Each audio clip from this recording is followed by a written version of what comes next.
good to go? We've got a live mic, we're broadcasting, and we're just waiting for other And then folks. we won't press it. Okay. Everyone's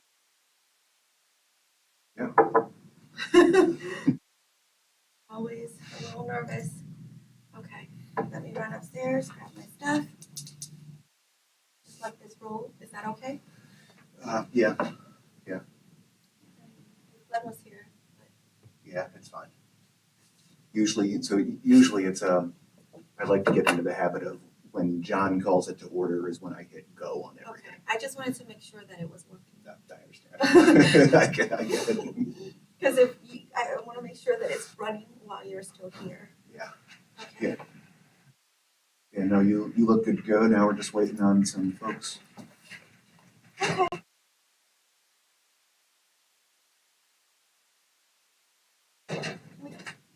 She doesn't like our tradition. Let's go, Cam. Yeah. Okay.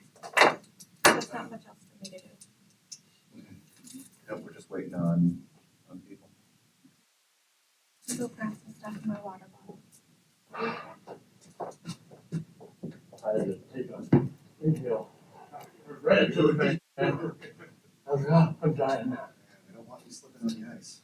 Got the built-in cleats. You have the minutes, right, for them to sign? I have everything for them to sign. Okay, you have the resolutions and the minutes. Awesome. I'll take them for that. Is that Arnie? It is I. Hey, Arnie, we've got 2 council members here, and we're still waiting on mayor, city manager, and the audience. Audience. Well, there might be the press and some interested people might come. I see. So if you just wanna sit tight, we should be getting started somewhat soonish. No rush. I've got all evening. Okay. She's gonna sit in the back and just concentrate on taking notes. I told her how we used to do it.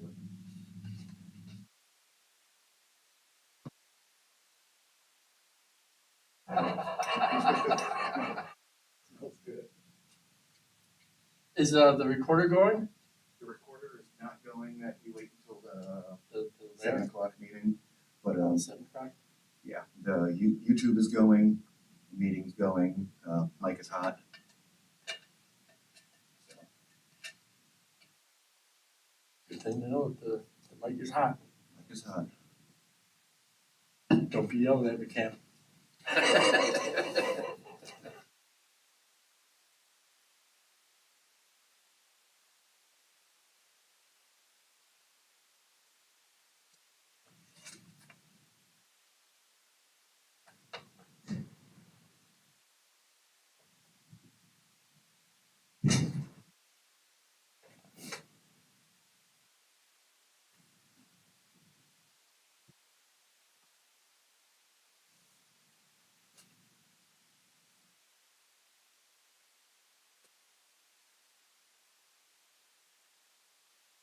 Oh, maybe not. Yeah, not that Maybe one. Oh, maybe.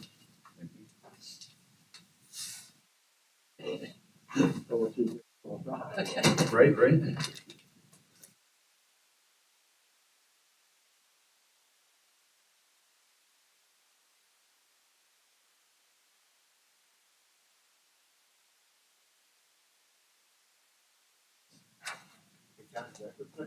I do, yeah.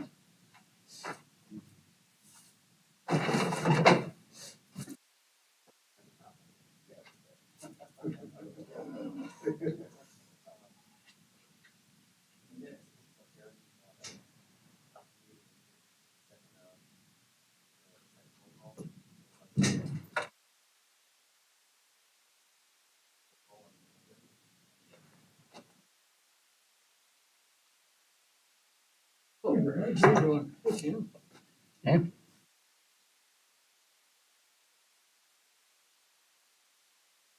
5:15 arrives pretty early in the day.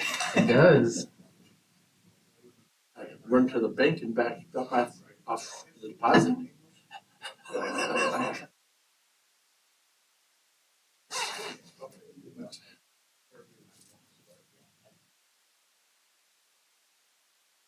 Sure you don't mind saying that? No. Positive. I'm gonna go to the center.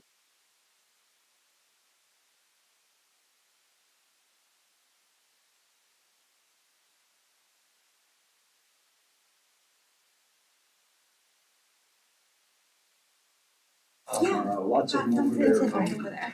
Of course I walked by.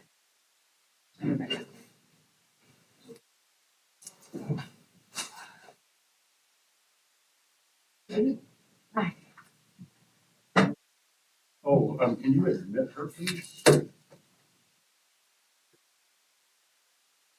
When's your daughter? Got my check ready. It was a lot of. It was a busy week for her. Okay. She had basketball, skiing, Girl Scouts, babysitting for Girl Scouts. Oh, Dude, by the time Sunday rolled around, she was like tired. How old is she? 11. What happened to just like recess? And I don't know how okay. Mark will be late. Yeah, Okay. so she's been busy. You send out. high achiever. Remind- Thank you, I didn't, it was like 5:15, oh my God.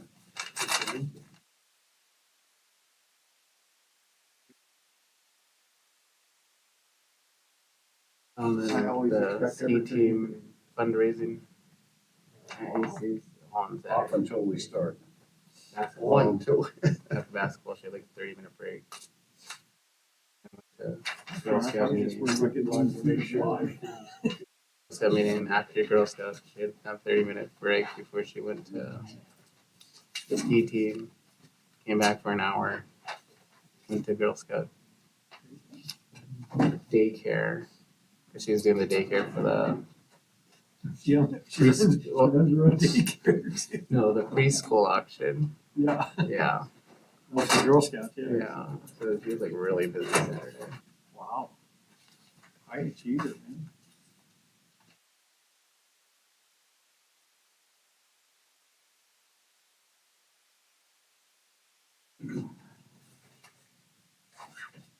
All right, well, we do have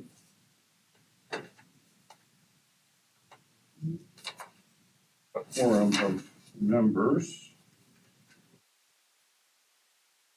to be here, and Mark is the leader. And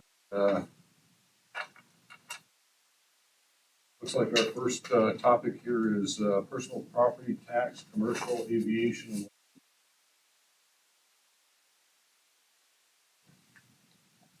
On first with that. Oh, okay. He's not here. Renfro. He's supposed to be. Or assessor. I figured it was for him. He's on the that phone. changed for that. Is he on the phone? He's on the phone. Okay. Excuse me. Oh, he's on that phone. Yes. Oh, okay, okay. I thought I heard him earlier. Yeah. Michael.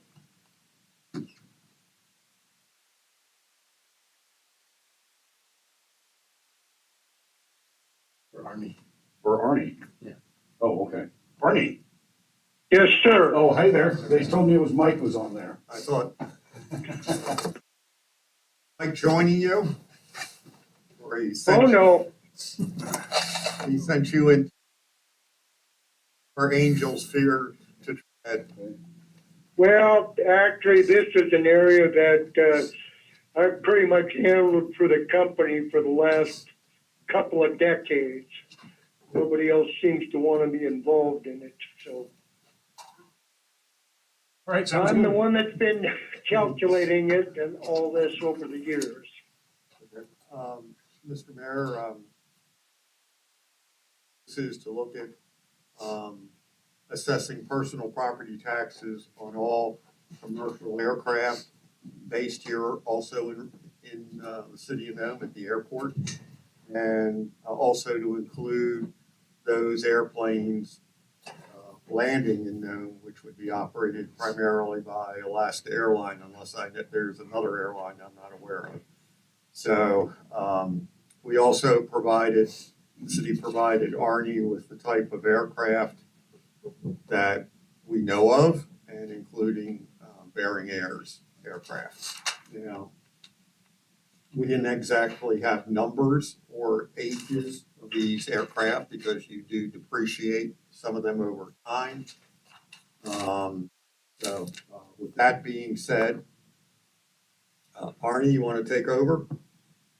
Yes, and kind of the history of here, a few years ago, I asked Brian, if they did a landing tax within Nome, and he said, no, we've never considered it. Now, for the last, I don't know, probably 30, 40 years, both in Bristol Bay Borough and the city of Dillingham, and also down, city of Unalaska, they have taxed, the landings of the commercial aircraft such as Northern Air Cargo or Linden or Alaska Airlines, Ace, and these type of things. And for several years, and they don't do it anymore, the municipality of Anchorage also did this. And what it is we take the amount of time that aircraft is in each community throughout the state. For say a landing, and I'm just going to use rough numbers here, a landing was 737 in Nome. We will say that the value of it is $21 million. Okay, it's only here for probably anywhere from 30 minutes to an hour, once or twice a day. So that's what we look at. And the formula then is taking the full value of the aircraft by the percentage of a day that is within the municipality, and then the frequency over a year. So it's value times time times frequency. And let's see, let me grab my calculator real quick. And so we would say that in the case, we'll use just $21 million as the craft, and we will say that it's there for 30 minutes and it's there once a day. That would make its taxable value for the municipality of Nome at $436,800. And then you could take your mill rate, and that would be the amount of tax that that aircraft would contribute in the force revenue over the course of a year. And so, of course, those numbers do grow if you have, say, frequency of more than once a day per year and the amount of time on the ground. And we would do that for any of the commercial carriers, say Alaska Airlines, Linden, Northern Air Cargo, Ace, anyone else. And it would be reportable by the aircraft company as a part of their business property return filing every year. Now, this has worked out very well over the years.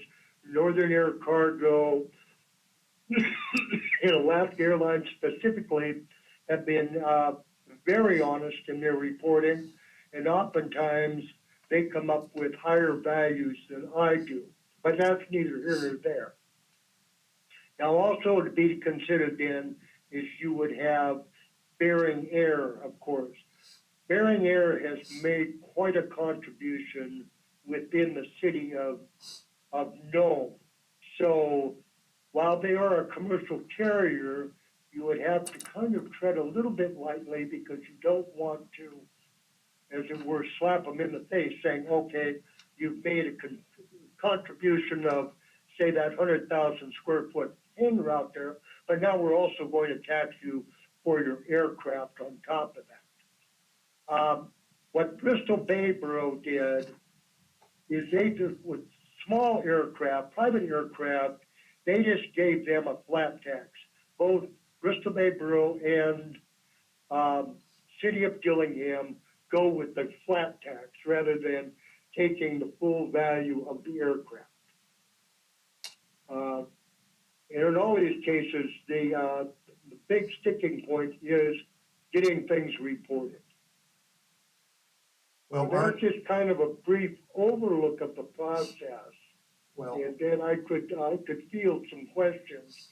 I know that, that the manager, back in September, sent me some numbers, and that would have been estimating the number of Alaska Airlines passenger and freighters that came in over the course of the year, and also a listing of the Bering Air aircraft at that time as we knew them. And at that time, I advised that I think we came up that it would generate perhaps $50,000 a year. I think by the time that we got everybody reported, that it could be somewhere between that and $100,000 added to the property tax revenues per year. I wouldn't guarantee that because I don't know the number of times they're coming in. And with Alaska Airlines, I pretty much know what they're using for aircraft. Northern Air or Linden, not so much. but Barney, the discussions, looking at this point, the commercial aircraft, including Bering Air.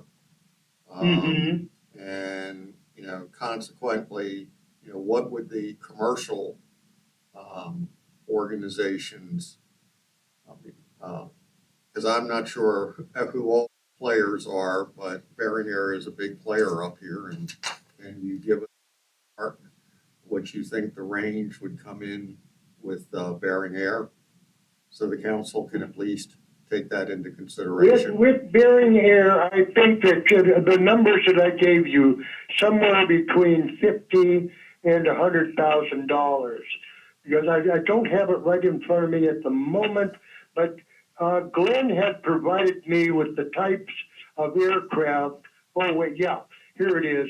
The types of aircraft that Bering Air had. This is their Beaches, their Beech King Airs, their Casa Abascar, Pipers, Cessnas, Airbus, helicopters, two types of helicopters. And so, taking those, if you were just to say the Beech is worth $5 million right now. So, you would be taxing on $5 million. So $5 million at 10 mils, what is that? That's quite a bit of money. Now, does it take into consideration that it is based here? Or is a discount granted when they're flying out of the region? Well, that would be something, then we would, then Bering Air could break it down and say, yes, the Beech is grounded here, but really it's only here 50% out of the year. Well, then we would consider that, certainly, and we would say, okay, its frequency then is, rather than full value, it's at 50%. And it's easy to do, I think, but it's going to require the carrier to provide some numbers to work with.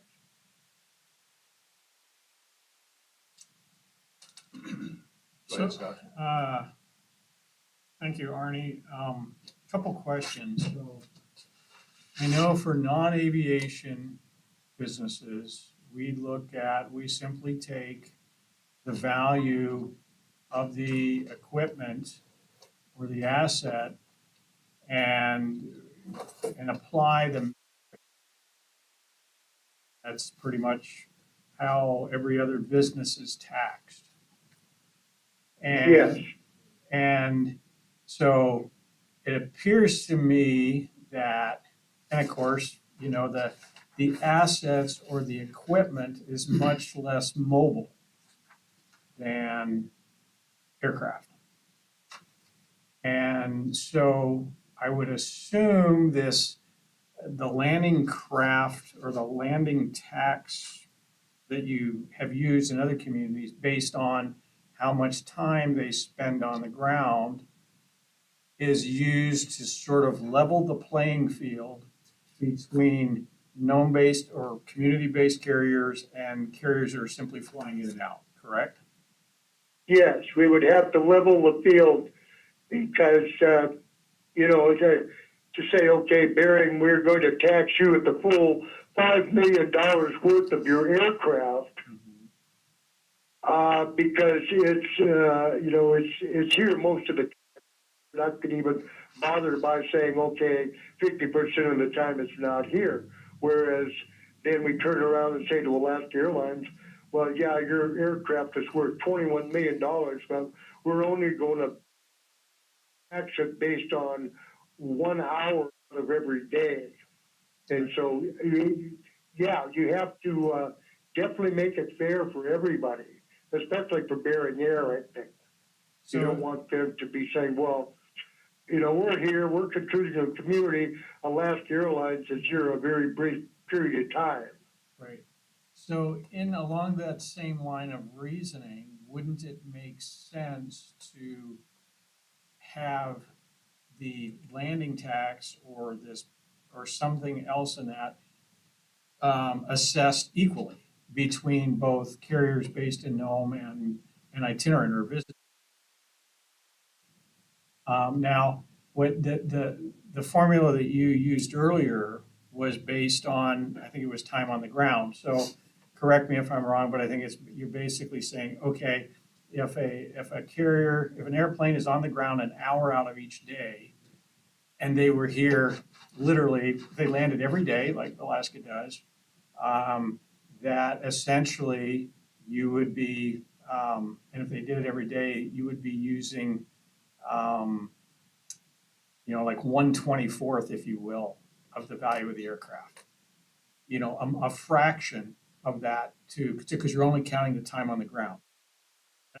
Yes, I flipped the yes. formula. And so, using the formula, just quickly, let's say that Bering Air is flying a beach that's worth $5 million for assessment purposes.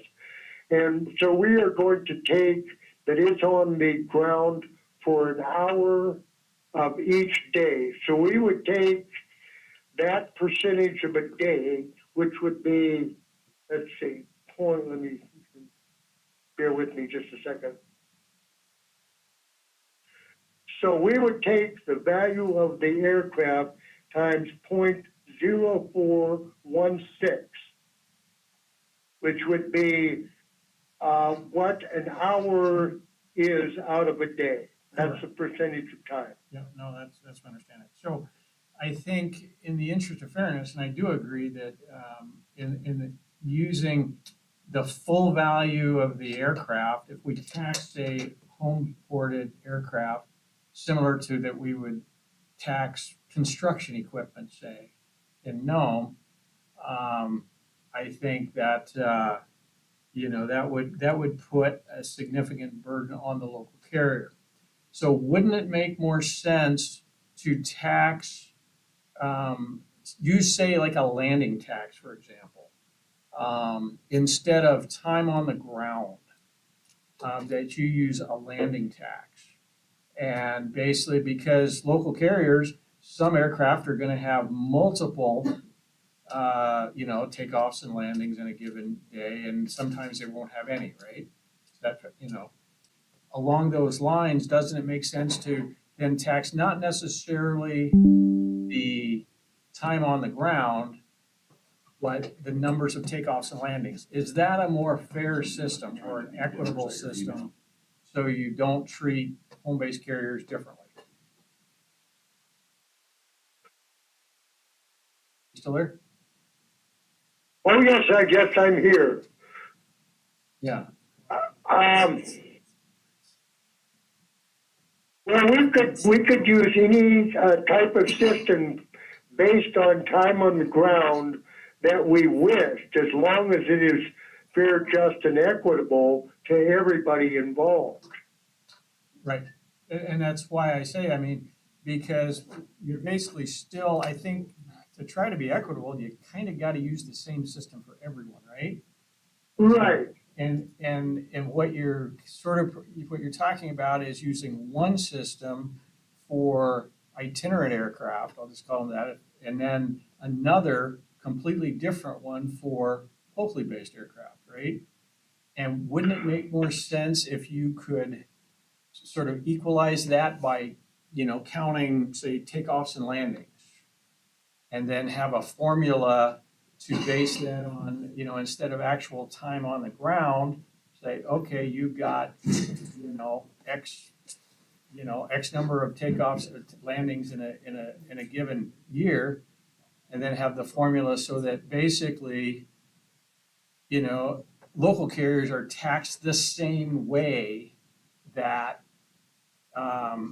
visiting carriers are, instead of having this different system. Because I think if you have a different system, you're going to get entities crying foul no matter what, because they're gonna look at it and say, hey, if I'm, we certainly don't want to take away any incentives for either carriers to operate out of Nome or be based out of Nome.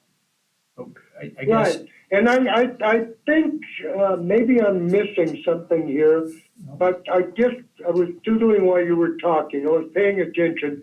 And back to the Bering aircraft, the Beaks at $5 million.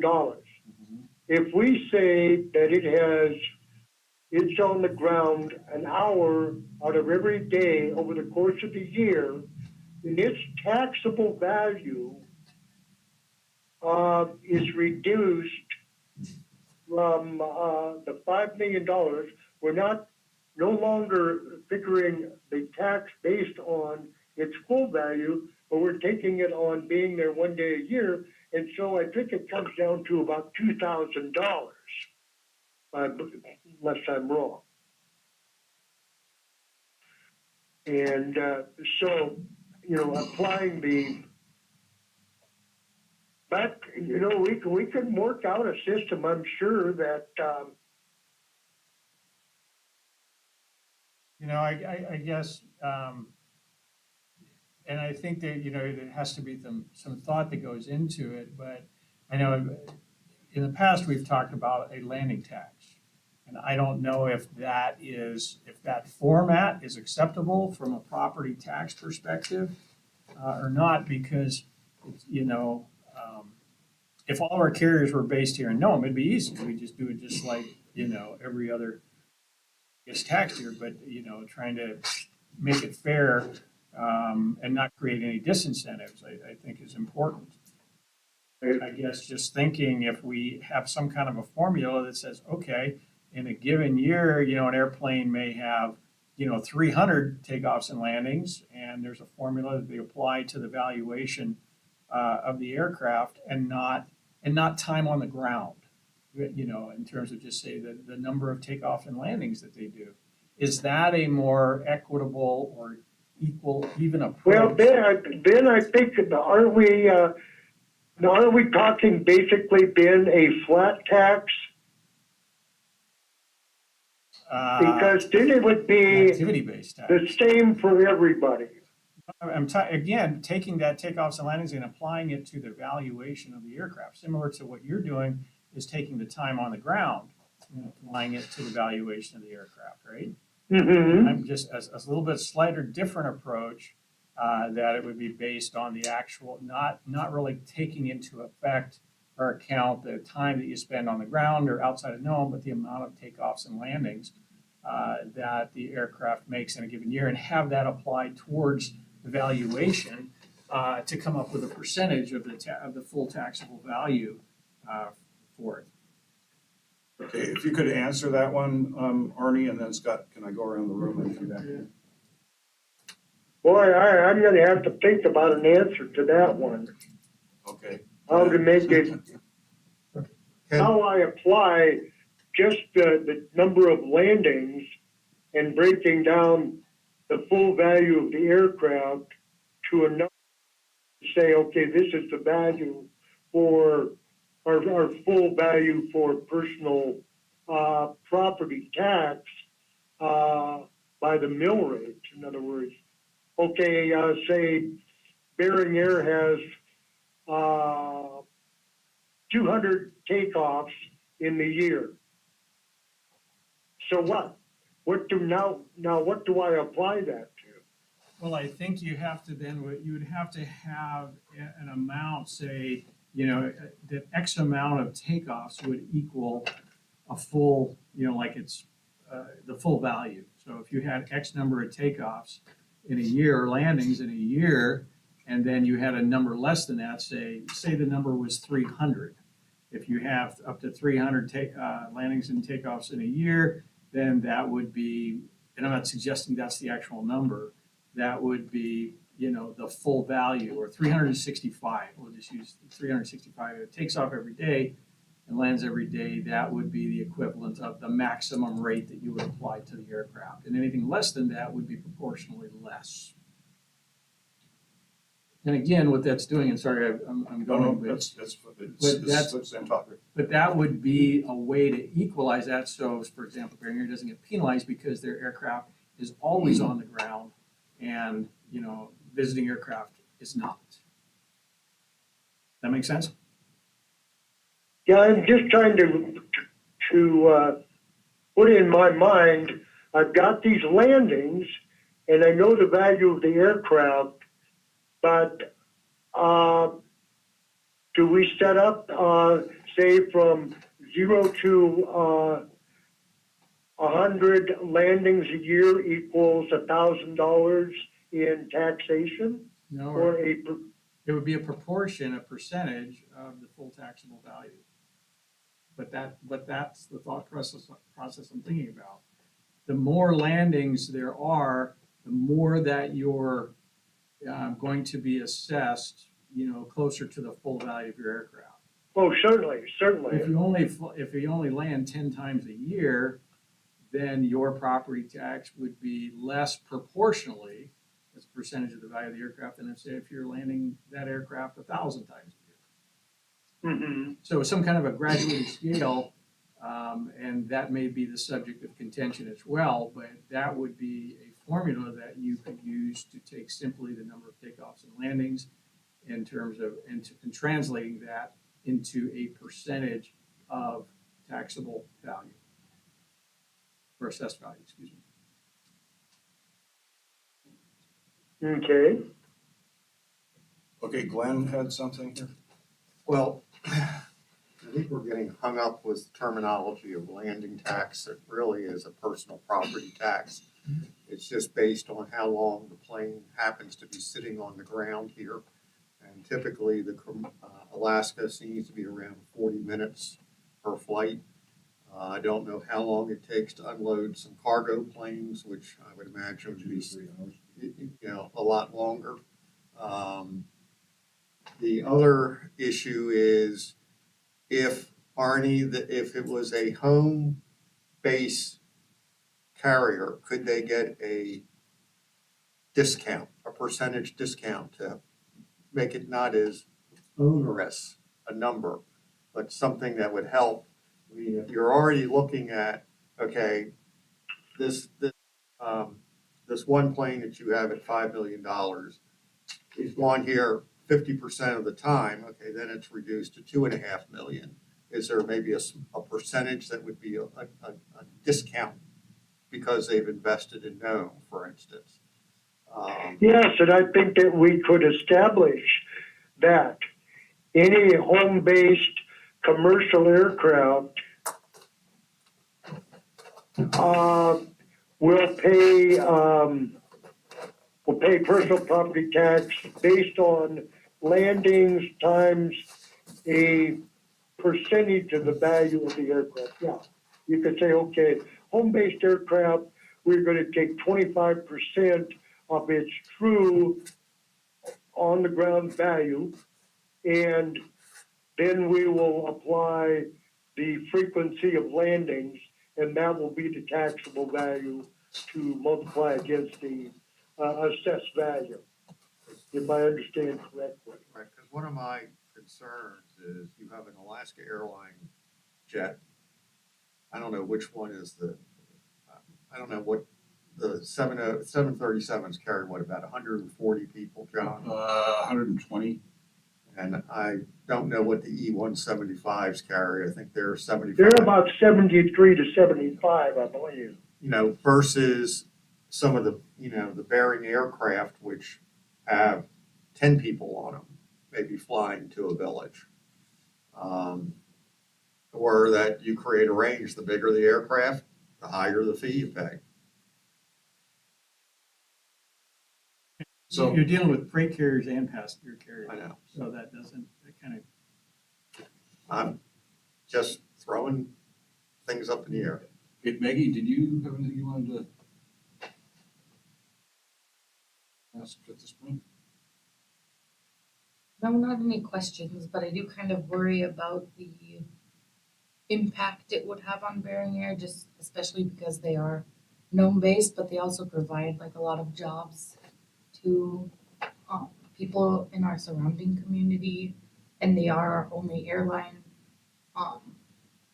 currently servicing the villages. So I think it would be ideal to kind of give them some like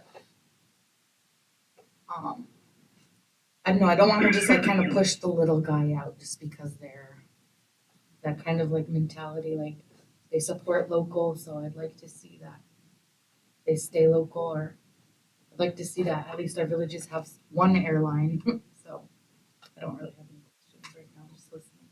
Thank you. Cam? Looking at FAA's website, currently, at least this is what it says.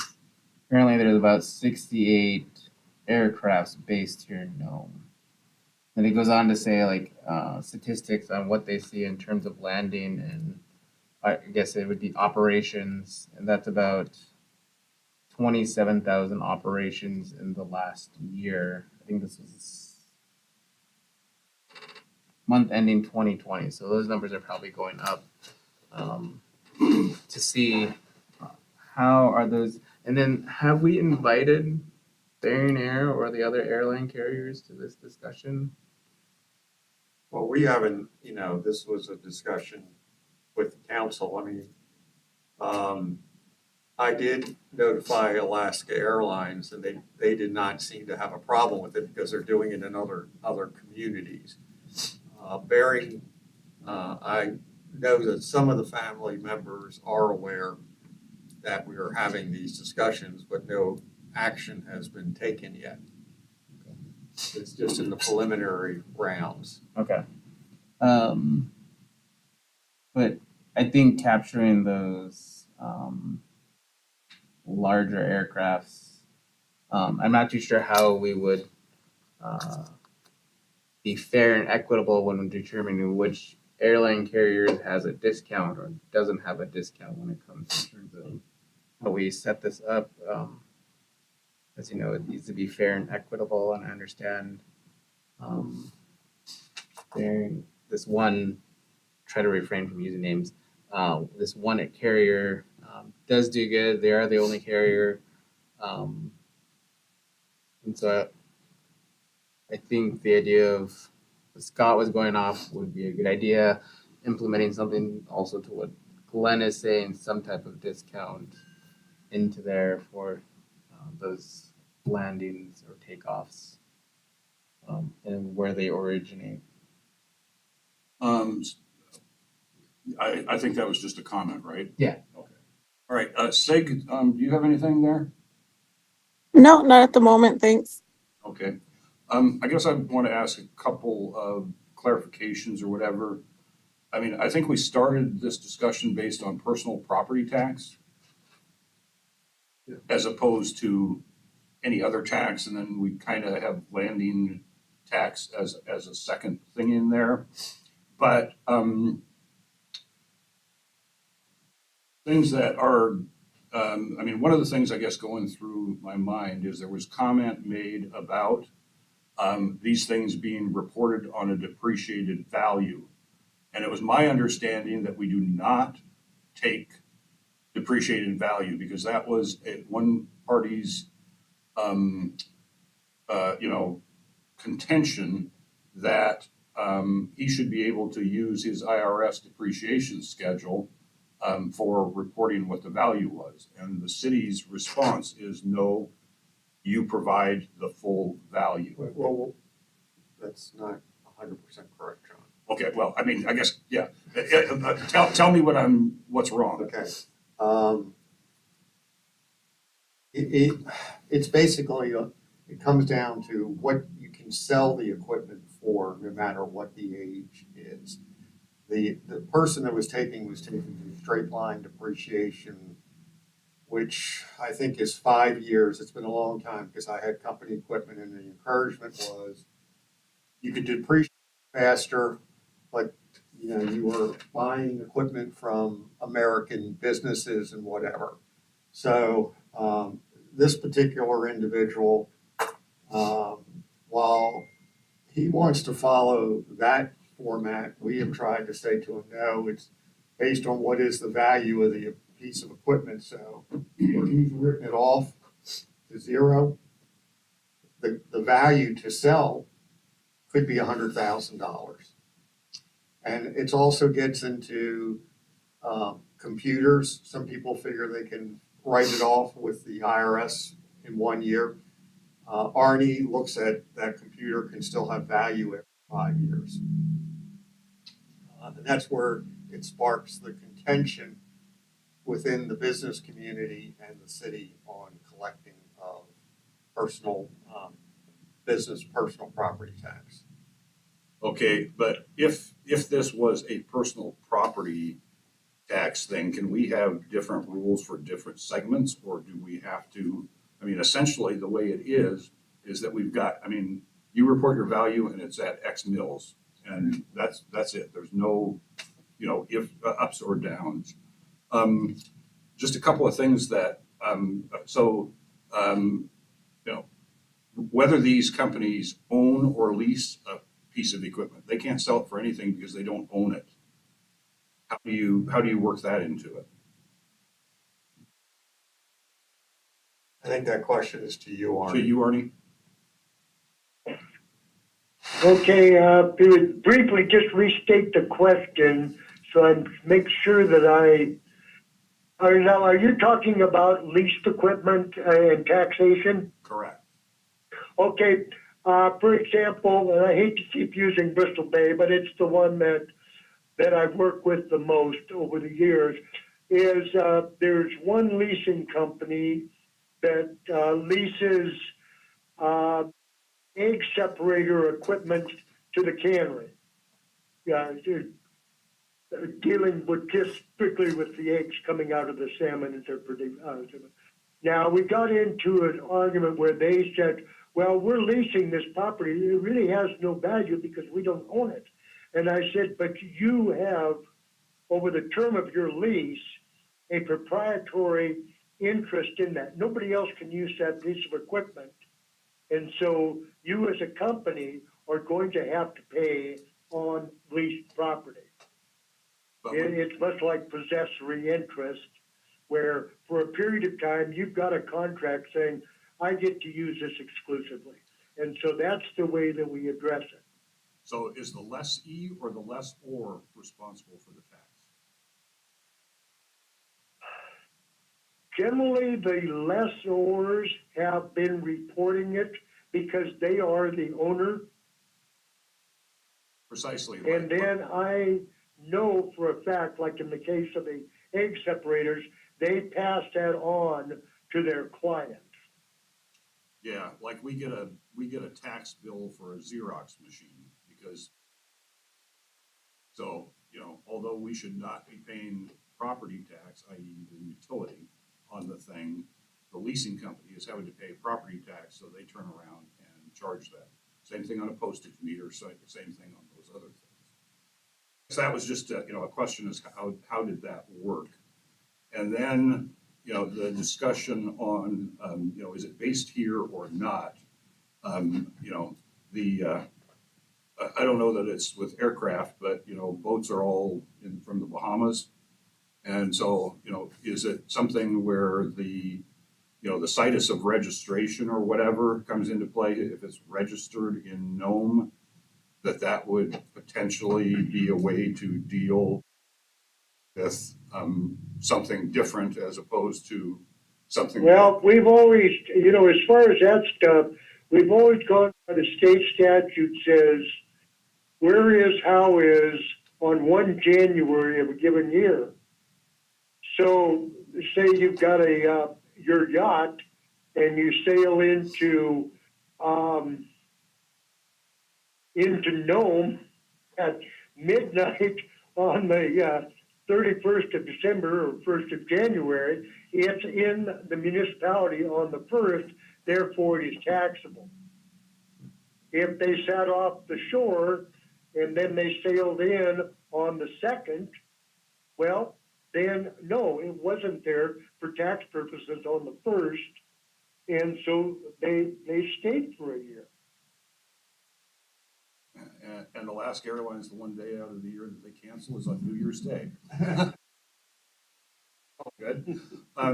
So I guess just to refine your numbers a little bit, Google tells me that an Embraer is new cost is 56 million-ish, and a 737-800 is 90 to 110 million. Mm-hmm. The other thing, I guess, then when we were talking about how long is it here versus how long it isn't, should somebody like Tumet or any of these other companies that have construction equipment that ship it out to a village in the summer and then bring it back so it's only here 75% of the time or 25% of the time, you know, do we open up a can with that? Well, you know, we've never differentiated. We've always kept aircraft as a separate entity from anything else. And perhaps that's a question you're going to have to ask your city attorney. I hate to be running up the bill for you, but saying, do we have to, because we've always, you know, there's construction companies that are based in Bristol Bay Borough, but a portion of the year they are used in other villages or towns. And we don't break it down. They just report, hey, on the 1st of January, this is what we have here, and this is what we are paying taxes on. So then, I think two, and that's it. I was not seeing whether or not this in any way, shape, or form tied into idea or the process that's used for the port for tariffs. No, I'm just, but could it? Oh. Looking at another thing, because, you know, a certain length of boat gets charged X for something, and then there's also then the duration is here. And so, you know, I was thinking, okay, maybe, you know, if it was the landing tax type of thing, a real simple thing would be just to have it, you know, based on, you know, the number of passengers that were on the plane or something. You know, a $3 tax. Yeah, you could do it that way, or you could, for example, you know, Kenai Peninsula Borough, the way they value boats, I don't think they've changed it, is they just go by linear foot. If it's, you know, to this length, then it's going to be charged this month. If it's to this length, it'll be this much, and on up. Otherwise, you know, like Bristol Bay, I sit down and I do about 2,000 returns every year, and I value every boat based on its year of manufacture and its type and any kind of extra equipment it has. The fallacy with the idea of just having it based on a passenger is that, you know, that's the Baron Air and the Alaska Airlines, NAC, all those other people carry 0 passengers. Yes, and I believe that the municipality of Anchorage started doing that, and now they have gotten completely out of taxing aircraft. And then, you know, potentially is on weight. You know, what is the gross, you know, registered weight? I mean, what could you put in it, whether you put it all in or not? There's some term for that. But it just seems like, if we're trying to be,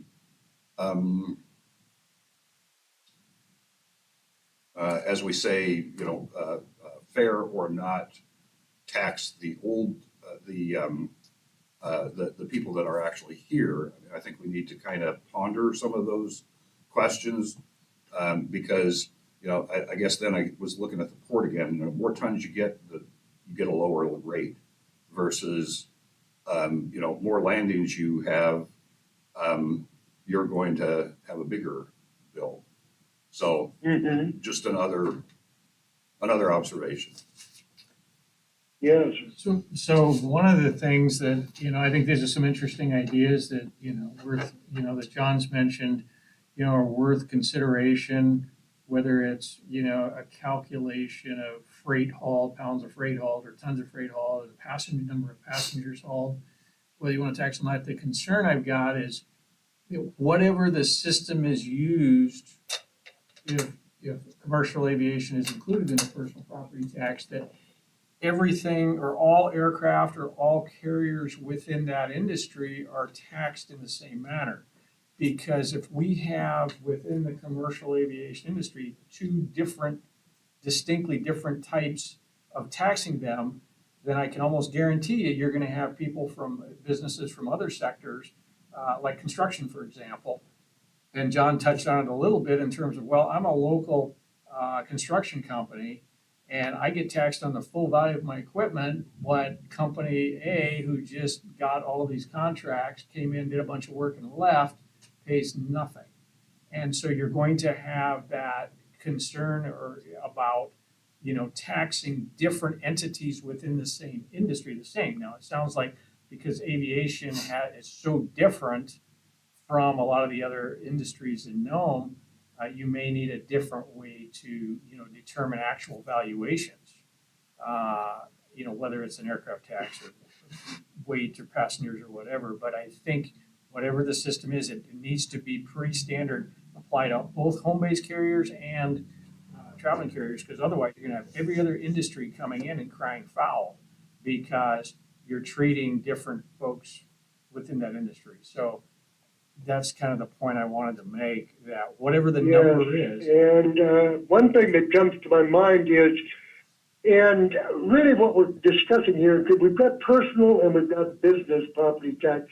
This is more of a business property tax, which is exactly the same as a personal property tax, just a different name. But when I get a return, like say I'm doing landing taxes, I don't say, okay, the 737 is worth $93 million and it's a 1987. Well, according to my chart, then I should depreciate that to 20%.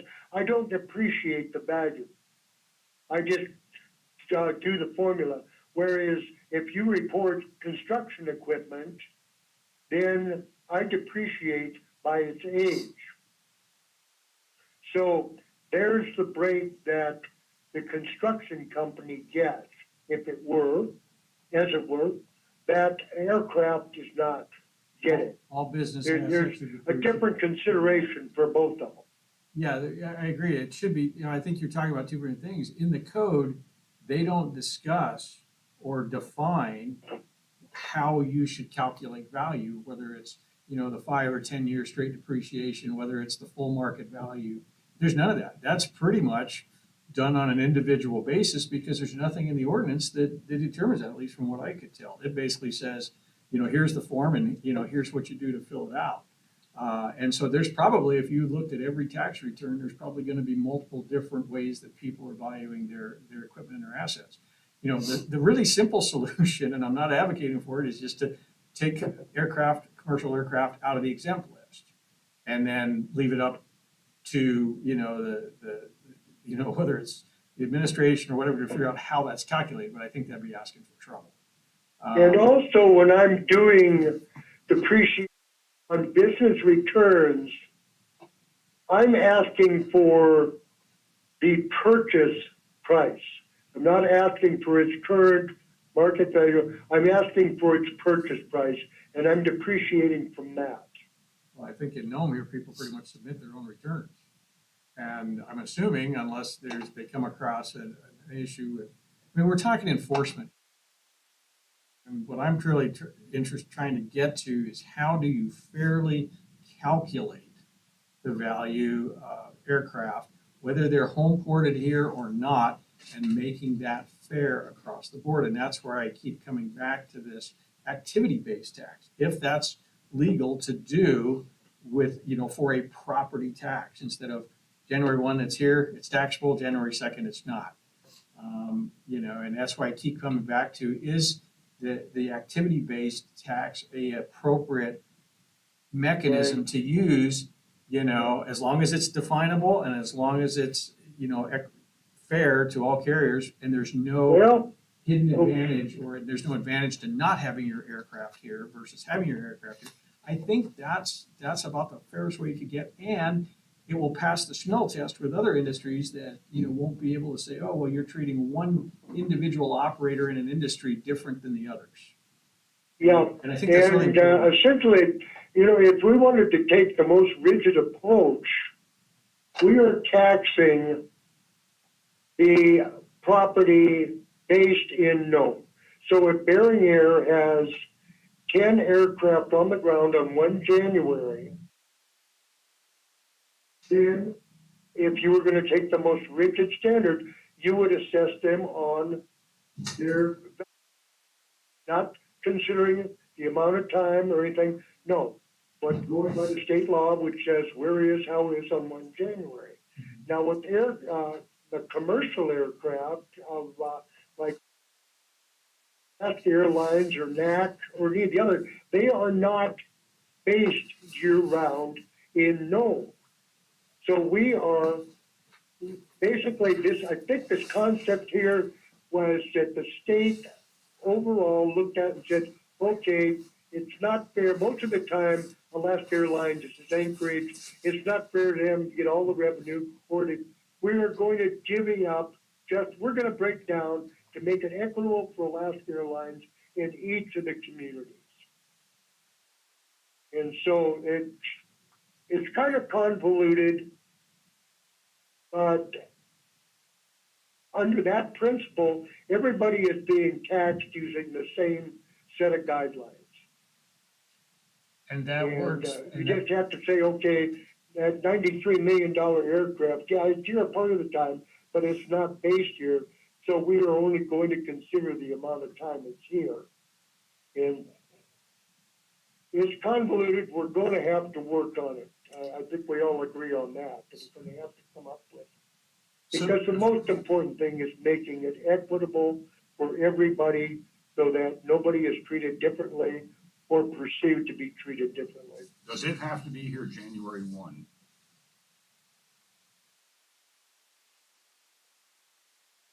Arnie, Excuse me? does it have to be here January 1? That's the standard that the state set. Property will be assessed on its location on 1 January of a given year.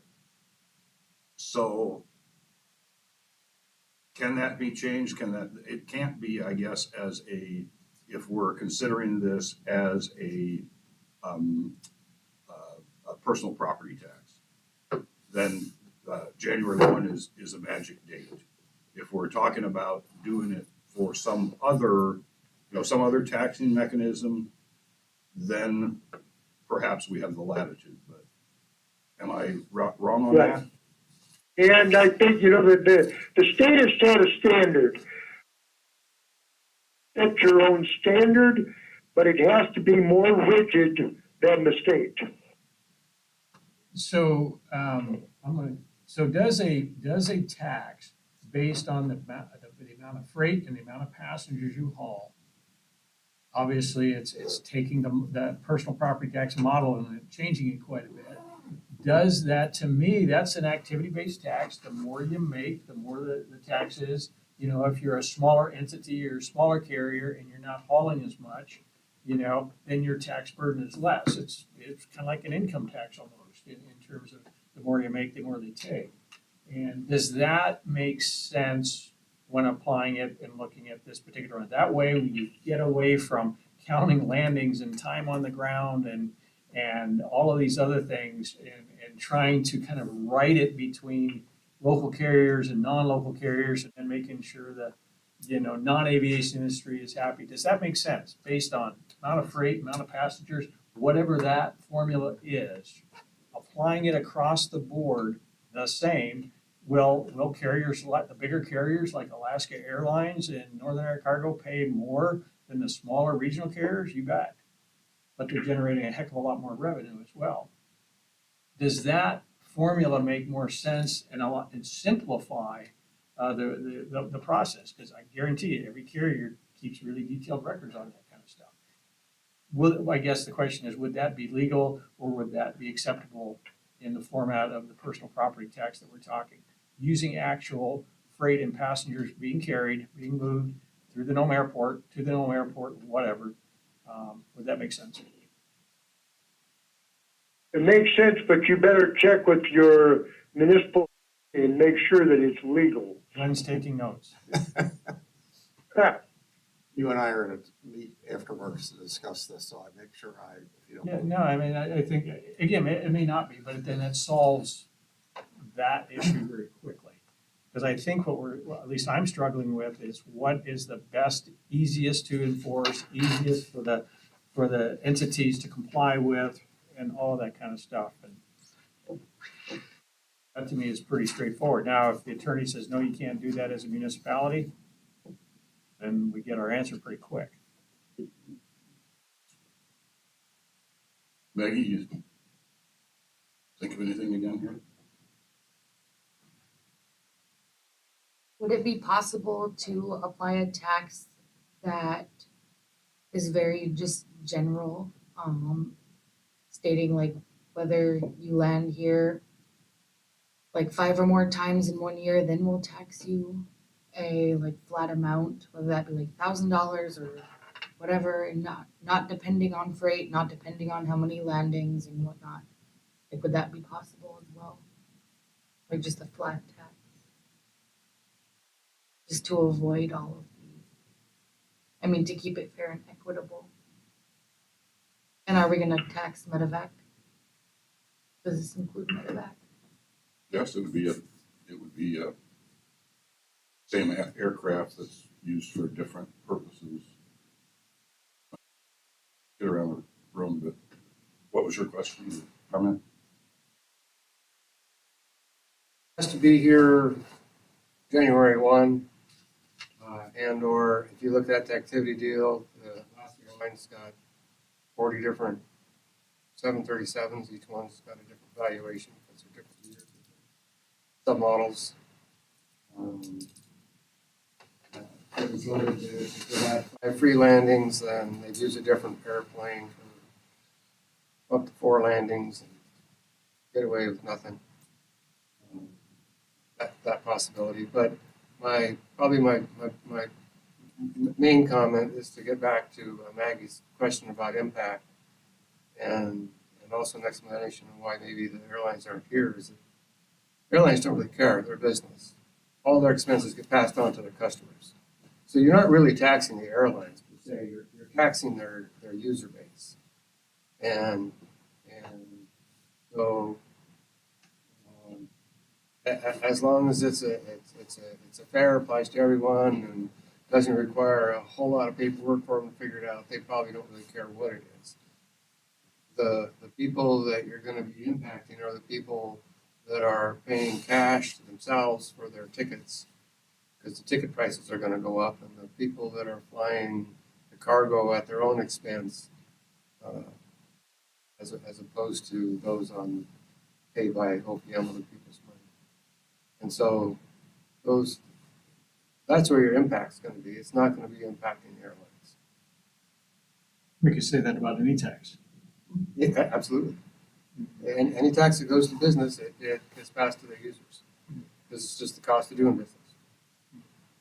I don't disagree with you. I think the counter argument would be, well, if that's the case, maybe we shouldn't have any personal property tax on any, because that's driving the cost up in every other industry. I believe we're required to collect a certain amount of personal property tax, or else it impacts some of the other stuff that we're doing. That's exactly right. So, yeah, I don't disagree with you. Just that, the state compels it, so we gotta do something. I don't think anybody's disagreeing that we shouldn't have a tax, on the commercial aviation sector. It's just how do we do that? How do we implement that where we don't disincentivize a carrier from keeping, aircraft here? There's obviously a lot of advantages. You said the reason there's no carriers here is because it's too expensive. Well, there's a lot of advantages to home porting here as well. And I think the one local carrier you see, understands that very well. Right? So, but I think we need to make sure that whatever the tax is the same within that industry, so that any carrier, whether it's a local carrier or non-local carrier, can't say, well, that's not fair to me. And I think the more that we have it the same across the board, the better.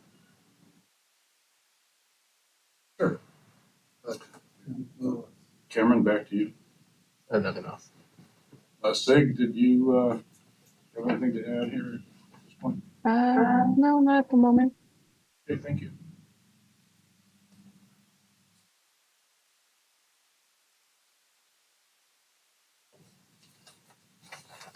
Well, it seems like, as usual, we have more questions than we have had answers when we got here.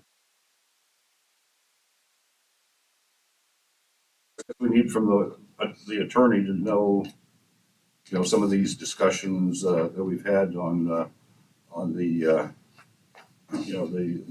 various means of collecting a tax, whether or not any of those are prohibited by some state law, or if we have to make any code change. But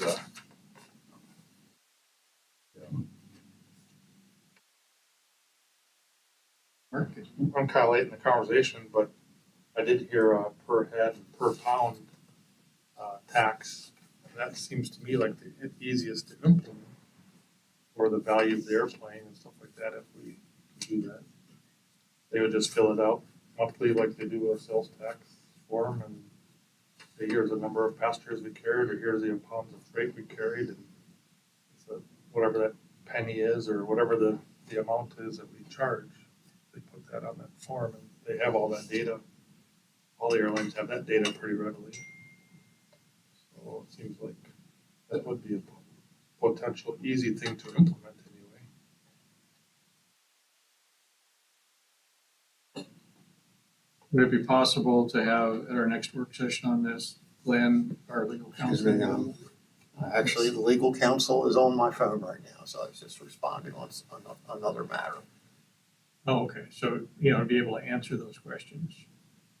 We seem to, I don't know about coalescing, but kind of that is an easy way to look at this. And then, if you call it another tax, we call it another tax in lieu of a personal, maybe the personal property tax exemption could remain exempt, or exempt commercial aircraft, and then you just substitute it with an activity-based tax, like, percentage or X amount per pound. And, I like the idea because the small guys are going to pay proportionally a smaller amount versus the larger carriers that are going to pay proportionally higher, but it's all the same percentages based on what they're generating, whether you're freight or whether you're passenger. Yeah, and Ken's right, it does just get passed along to the customers. I'm not sure exactly how it works with mail, because and that's a big chunk of the local carriers that come here. Revenue is the mail, and I don't know if the post office system allows you to, I don't know enough about it to know whether it allow, if we have that municipal tax, it would seem they could pass that along to the post office as well, but oftentimes they're basically contracting to haul the mail at a certain rate. That's how they pay it, based on so much per pound is, And that rate is adjusted occasionally and that rate is based on carriers' expenses. I have experience leasing to the post office a long time ago out in Unalakleet, and they were at that time, the price of fuel went way up. And they were supposed to provide fuel as part of their deal, so they wanted to raise the lease rate up because of the price of the fuel. And it almost dropped moving the post office into this building because of that, because the post office had a set rate that they could pay per square foot. And so I asked them if they had a line item for utilities for, a separate line item. They said, oh, yeah, we can. So just, and they were gonna drop it, and I happened to come in at the end of the thing, but came up with a different idea, and they paid, they charge them for the utility cost of the actual cost of that square footage or whatever. And the federal government was happy with it because it's just another line item that they had available to them, but they wouldn't pay any more lease. That's why I don't know if that works the same way with mail poundage or not. But most taxes are passed along, are able to be passed along. I just don't know. That's a big chunk of their revenue is that mail. How much revenue are you looking to pull in from this industry? Millions. Is there deficit? No. First of all, I don't think, in fairness to the council, I don't think they're looking at one particular industry to cover the $2 million shortfall, which is what I have been saying, over 1.3 million of that. And Scott's heard me say it often, was the loss of the holiday sales tax. It's generated more business than no, yes, I've heard that. So,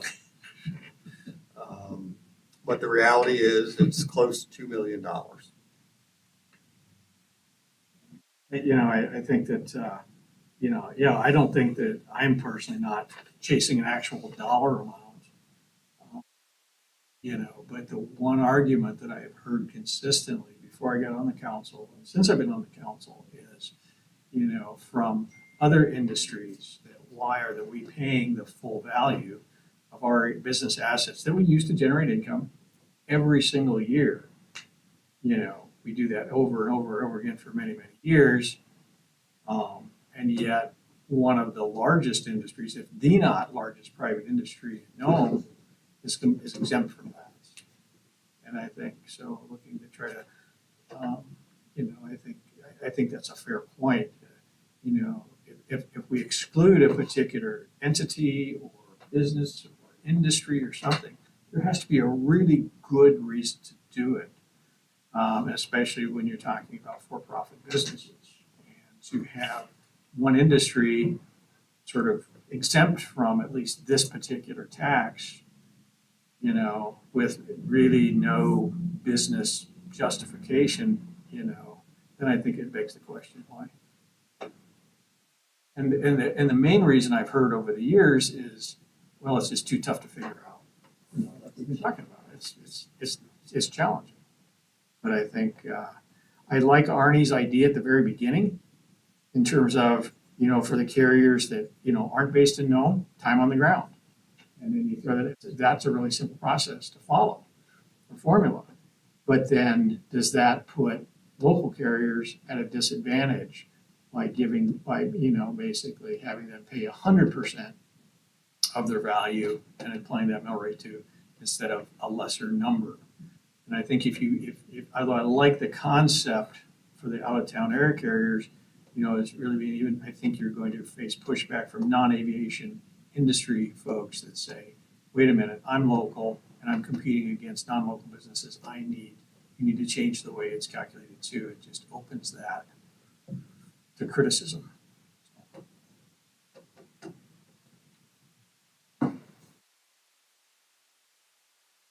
I still think you got a tough sell trying to get stricter than the January 1st restriction that the state has. I don't know if you heard about the assessor. They do it all the time in other places.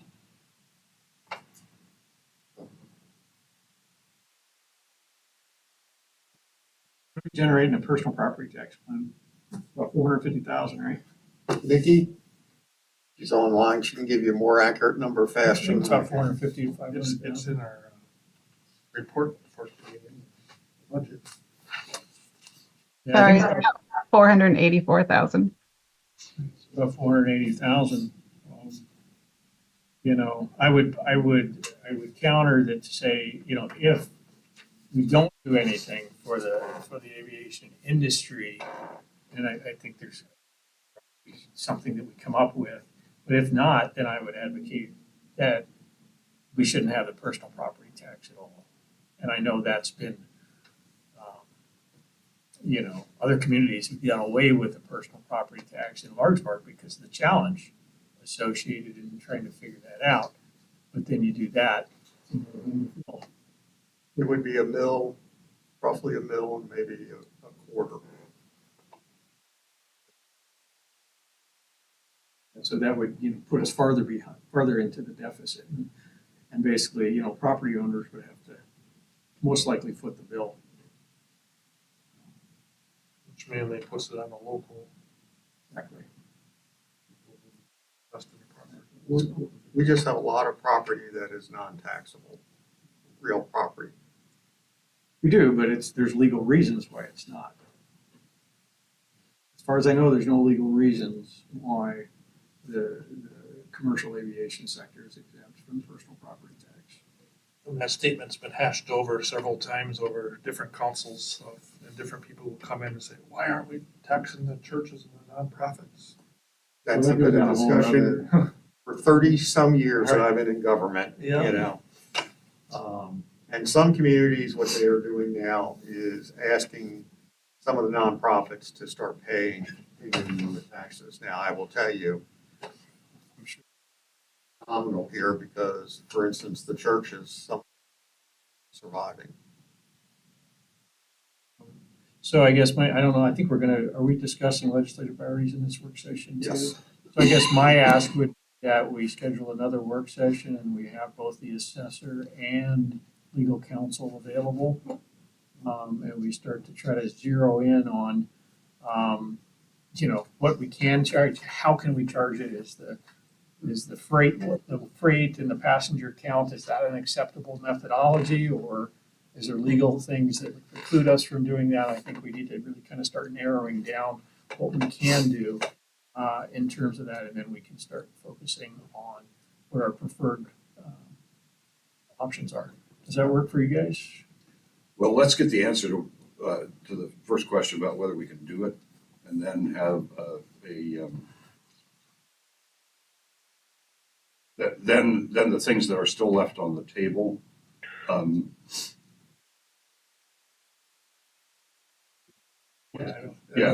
Know what those are so we can kind of develop those in our minds a little bit. Before the next work session. Yeah, I'd like to see that. That should be pretty quick to get. Right, okay. I want to make sure I'm clear on this. The next work session, if we have a work session, which I anticipate we're going to have, is February 26th. Council does not meet again till March, I think the 25th or 6th, because of Iditarod. So, you know, I'm sure that some of what was discussed here, I would be shocked if it was not allowed. So if anybody has ideas that they want to forward to me or come and meet with me so I can at least start letting our city solicitor, Charles, would probably be the one I would ask to review this on, you know, how airline taxes can be fees or activity fees or however we want to phrase it, and if it's possible to levy them. Yeah, I think you've got a list right now. And yeah, I would request that we have the work session on the 26th. And what do we have to put in place if we're developing a new tax? Yeah. That, we need to know that. Because, I mean, if it's personal property tax, it seems like the rules are pretty cut and dried. As far as, you know, I mean, it's assessed at the mill rate, and then it sounds like it's on depreciated value as opposed to saleable value, I guess. So maybe we need to get our terminology. And ask them if it is allowed, if we have to take it to the voters, If it's something different, something different that maybe we have to take it, put it on the ballot to. which may keep us having to stay within the existing rules. You know, I mean, I hear the concern that a passenger tax or whatever just gets transferred to passengers. And, you know, there are some of them that, you know, won't even leave the airport. They'll go from Marion Air right to Alaska Airlines. So they're really not costing, using any city services. But there are many more that come in here that are using city services that, there isn't a reason that they shouldn't help pay for them. So one of the other, and I don't know if it's accurate or not, but one of the things that I have heard over the years as a reason not to have it is that there are certain restrictions on the city taxing things because it's on a state airport. And versus not. Now I know that we collect property tax, correct me if I'm wrong, on property at the airport. Leasehold improvements. On leasehold improvements, which is pretty much the value of all the hangars and everything out on the airport. But is there any restrictions based on, the activity of the flights that the city can or can't charge? And that would be really helpful going into this. And I don't know if that's accurate, if that's accurate or not. Well, we know the landing tax is one of the examples, is something we can do. Personal property tax. The question is, can we tax on the number of passengers a plane carries? Can we tax on the amount of weight? I mean, or put a fee? We need to get more answers, but So we should be able to get that by the 26th, right? I'm gonna do everything I can. Well, I know because we're not going to be meeting in March, and whatever the decision is, as I mentioned before, I really want to have that laid out before we start finalizing budget numbers for FY.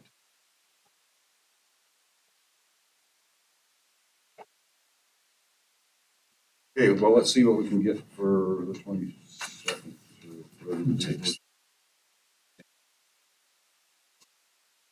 And, excuse me, sir, you do have priority Yep. items. Yep. Rather than all of the stuff that's in here about the narratives that still need a little bit of work.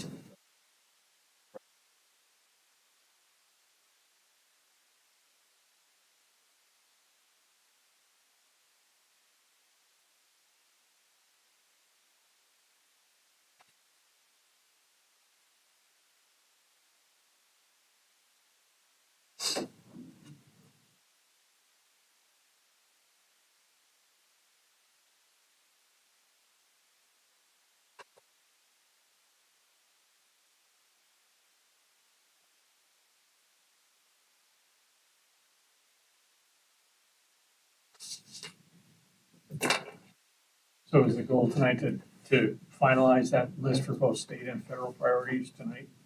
Federal priorities, the mayor and I are gonna be meeting with Jay Byrne, our federal lobbyist, showing them this, but saying what is possible, It's reasonable and what we could even get close to playing getting. this guy. So this in by this weekend or this Friday. So, basically, listening to a lot of the concepts, is the staff's best estimate in terms of priorities, how much money the state is gonna have. Don't know. We'll be working with our state lobbyist, Wendy Chamberlain, to make sure she can see if there's funding available. Marty's gone. The new teacher in public safety housing is all the way down at the bottom. Because we're trying to work with AHFC right now, on what the monies they have. So. Craft, the monies for the port is up in the front because we want to make sure the legislature, because, you know, I expect very little, if any. I'm sorry I'm being so negative, but with the state's funding problems, we just wanted to make sure they knew up front and it was kept on their radar that more money was going to be needed for state assistance to finance this port. So are we wasting, like, putting, like, the port, right? We know nothing material is gonna come out of that this session, right? So are we wasting our number one slot by putting that number one and maybe putting something else? I thought we had discussed prior to that we were gonna take that off of this list because there was already movement behind the port happening.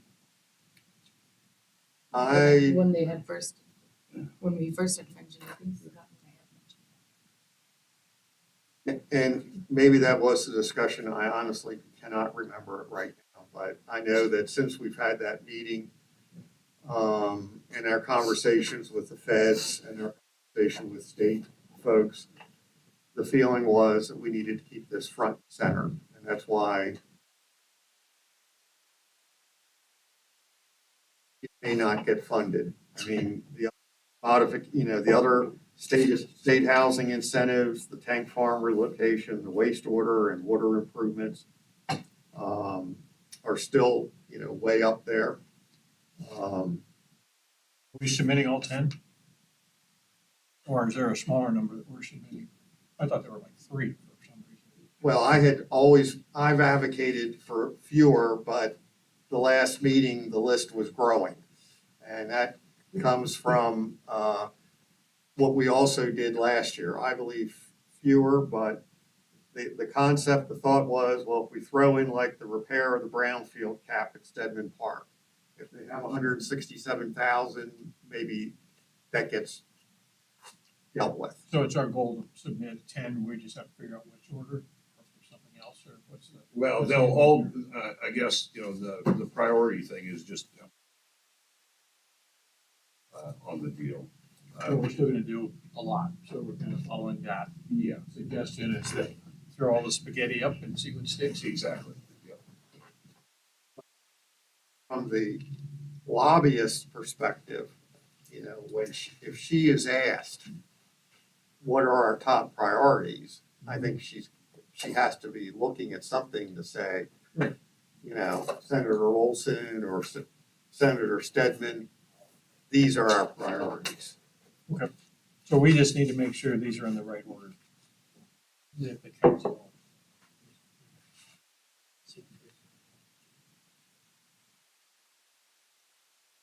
Okay, Sig, your hand is up.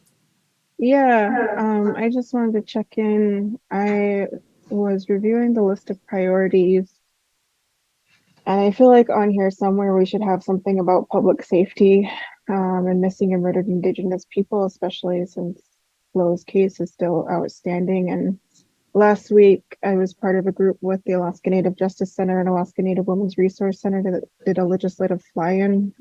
So we spent 3 days doing individual meetings with legislators, doing lunch and learns, doing presentations at committee hearing, mostly House and Senate tribal affairs. But I feel like rural Alaska in particular continues to struggle with lack of adequate resources for public safety. Nome is, no exception. And I feel it's something that's really important to keep on the radar. And I don't necessarily want to add, we've already got 10 on here and these are all important things. So I was wondering if maybe it might make sense to somehow combine priority 2 and 10, just because they both relate to housing. I know one has a specific number behind it, but if there was some way that we could weave public safety in here. And then my only other comment was on 5. If we could make that local, culturally relevant inpatient treatment facilities, I think that would be appropriate given Nome is a majority Native community. Our region is majority Native, and in order for a treatment to be effective, it really does need to be culturally appropriate. So those were just a couple of suggestions I had. Okay, yeah, I was the one that suggested we add that into the deal, although we were not looking directly for funding for that. Just as a regional thing. That's a good suggestion. We can change that. I think what the mayor and I were discussing is we were looking for additional funding for the local Alaska Native groups who would be providing these services, especially the hospital. So. Okay, consider that one done, Sig. Mariana. So it's just after local, culturally relevant. Yeah. Okay.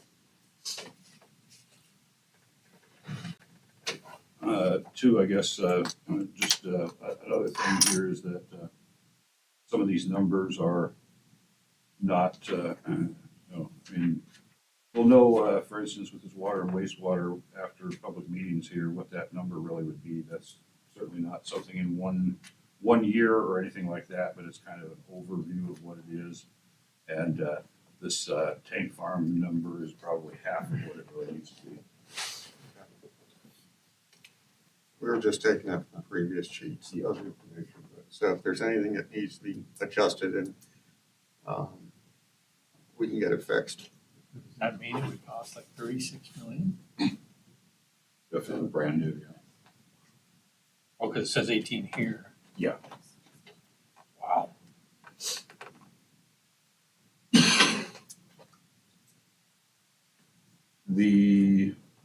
Okay, so with regard to adding the public safety. John, what I would suggest is add that as, 2. We just move everything down, or 3. Had that as a priority in the past, asks, I believe. No, thank you. No, public safety funding. I So guess. there might be a verbiage from previous. Yeah, we have it. I guess I was thinking that was all, had all been taken care of by the federal, at least the funding side of it. So the funding is not federal.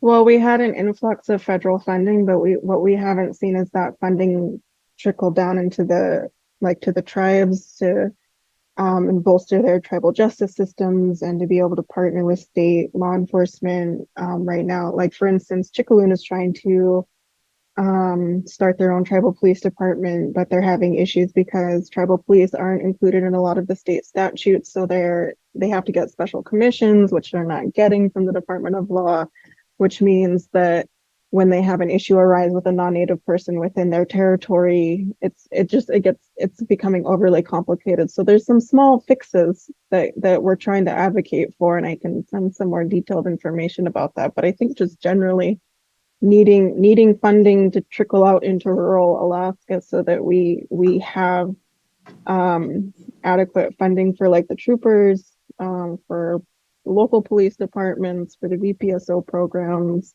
And I know some of that's kind of regional and not maybe less Nome specific, but I mean, and again, like with missing and murdered Indigenous people, right now we're trying to get a bill through that would require the state to opt into NamUs, so that all individuals who have gone missing are entered into that database, so that states can share that, nationally, and we can get more information. And upload DNA and all of that stuff so that we can identify remains that may surface, which happened in Fairbanks recently, I think, because was entered into NamUs, they were able to identify the remains that had been found as somebody from the lower 48.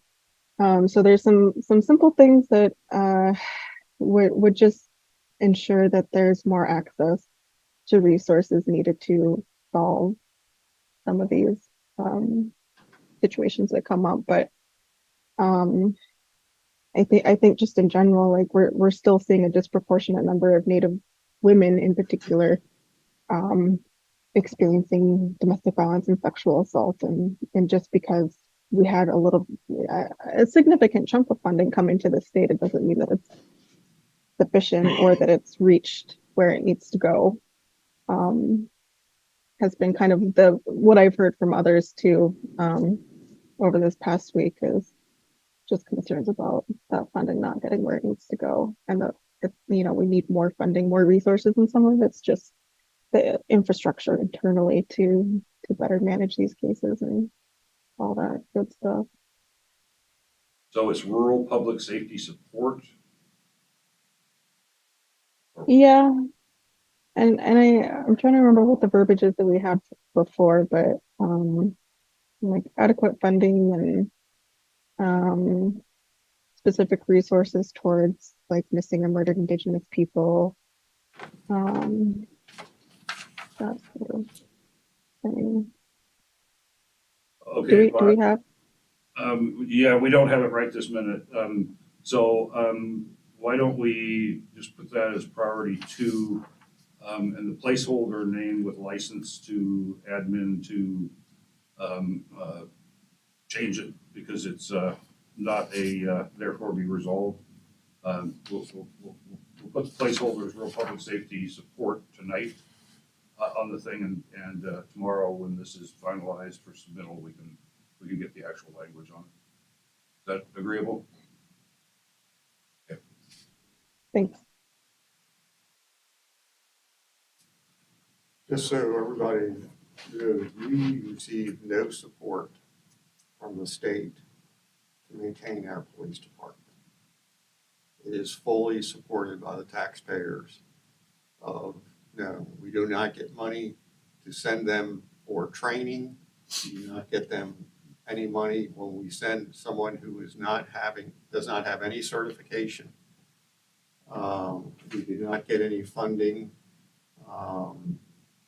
When we've been dealing with some of the other issues. And other communities get state support, AST support, and we really don't. The AST does not work inside the city.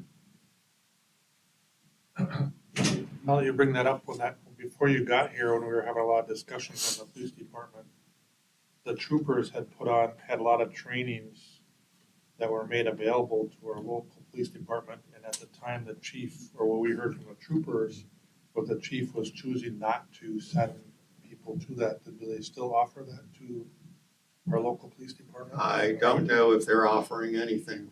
I will find out because we want to take as much local training, but unfortunately the troopers haven't even had enough troopers here based in Nome, and that's why they're building that 14 unit made up of single family and duplexes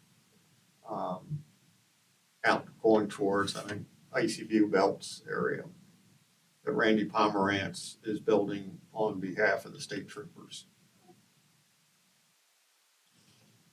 Okay, so we're going to want to be creative in language there so it can be all encompassing. Yes.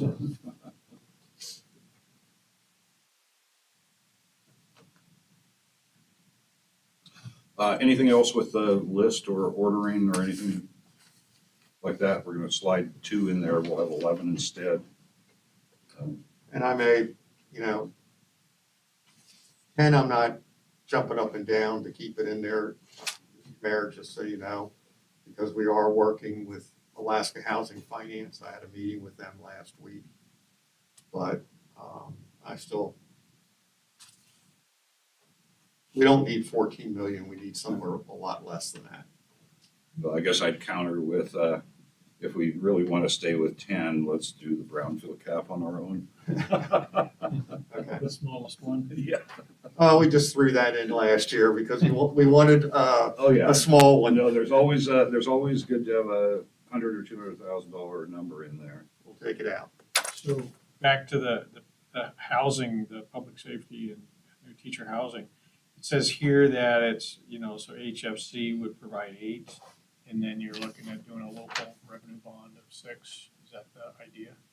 Right And now, I guess, are you still searching for something to replace that $6 million? no, I don't think there's a possibility to replace that 6 million. What I'm waiting for, I have to meet with Jamie. She's away. She's been away for 2.5 weeks now because I want to talk with her on what their current revenue expectations are, because that is going to really determine what the revenue bond is, basically, with what the market rate is at this time, because You honed in right exactly on what I was thinking, because if the idea in reading it is to provide a subsidized, much lower than market rate to make it affordable for public employees. And if you do that, that might be acknowledging to get the remaining 40% or whatever that is through a revenue bond. well, the state has now wants us, in the meeting I had the other day, to have 2 or 3 units available for state professional employees as part of this. So, and I have not had it since the press is here, unless Kenny's gonna run up and see Jamie. And she's not getting back until the 17th. I've not talked to Jamie about that.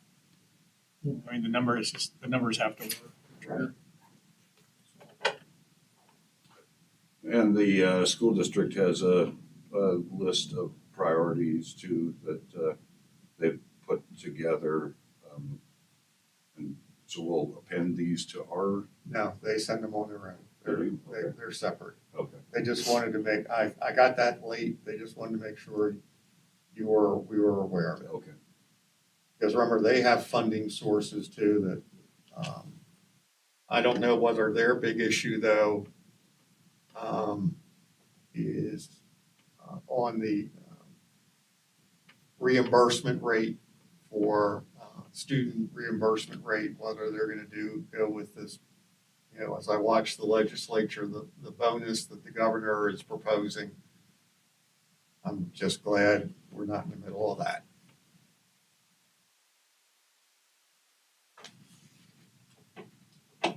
Okay. Anything else for the good of the order?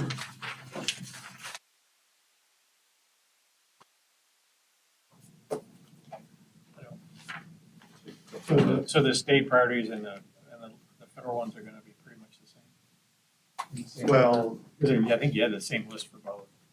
they're gonna be, well, obviously, they're probably gonna be a little bit different in terms of what the federal government normally funds. I mean, I'm hoping, our rec center is not just a rec center. It's where the hospital locates in case they have an emergency. It's our emergency center in case we have a major storm. And I'm hoping somebody can help provide some funding somewhere on that. I'm gonna see what the other ones are. We won't talk about road paving and dust control because we're trying to find funding for paving of roads, not just. And we wouldn't, I can tell you, brownfield, the federal government on that, they just want us to dig it out.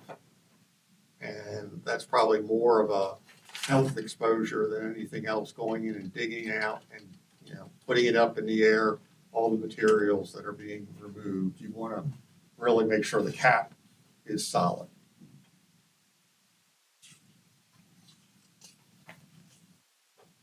I don't remember what the question was with Mr. Sennett before, but it seems like we had a question we needed an answer to or something, so we brought this back. Does anybody remember what it was? I asked the question. The question was, he was claiming that it was, should be exempt from the personal property tax. We have not an answer on that yet. Yeah. Well, he was asking what the question was. And so the question was, does our tax code distinguish between, is it what they're using it for or how it's registered, basically. And so that somebody's gonna get back on that and say, because we tabled it last time, and you wanted some clarification on the code. Yeah, okay, so we'll shove that off another time then. I started reading about his thing about, his mail came back and I got lost at that point in time, or flip the page. My words more wisely. Choose your words wisely.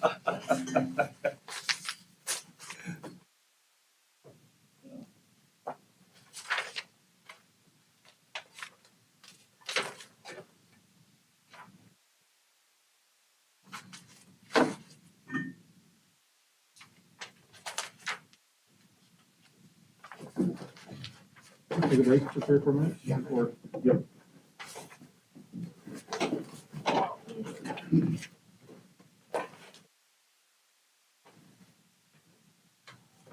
You're an expensive man. Expensive. What's that? $20 pizza. Oh, okay. We're gonna do the mics. I was hoping that NGUS could help out a little bit. Anyway, Yeah, I know. We've been like passing ships in the night. We're just so busy.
ready.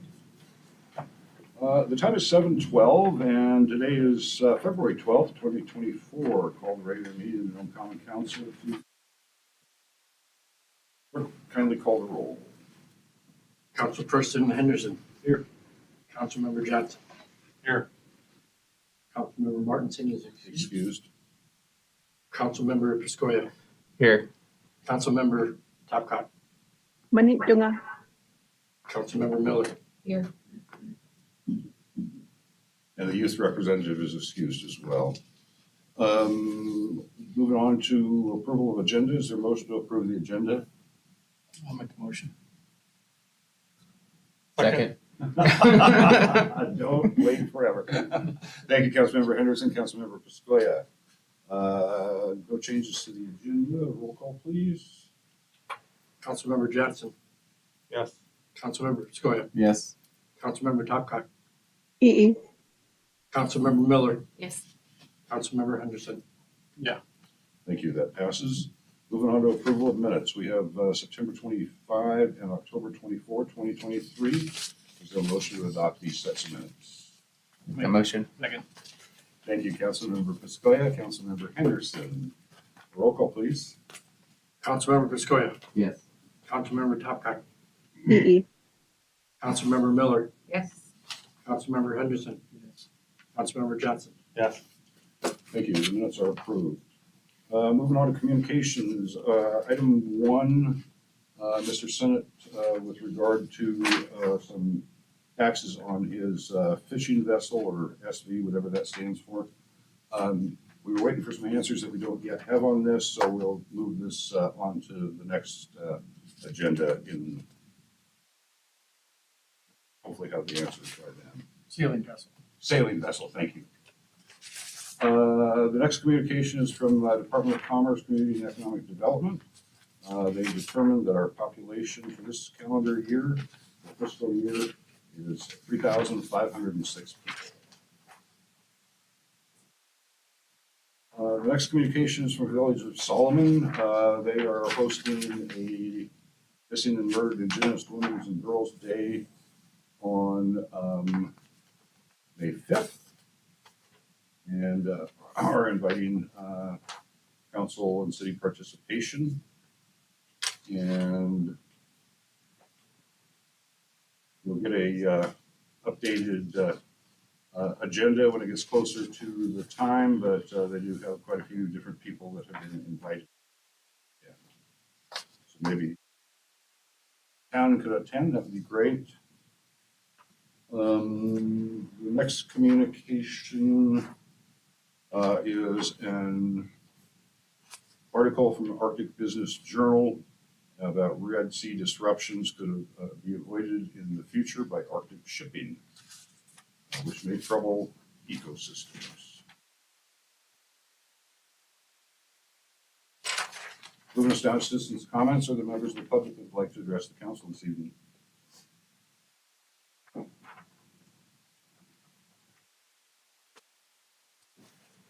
Ken Hughes. President of Nome.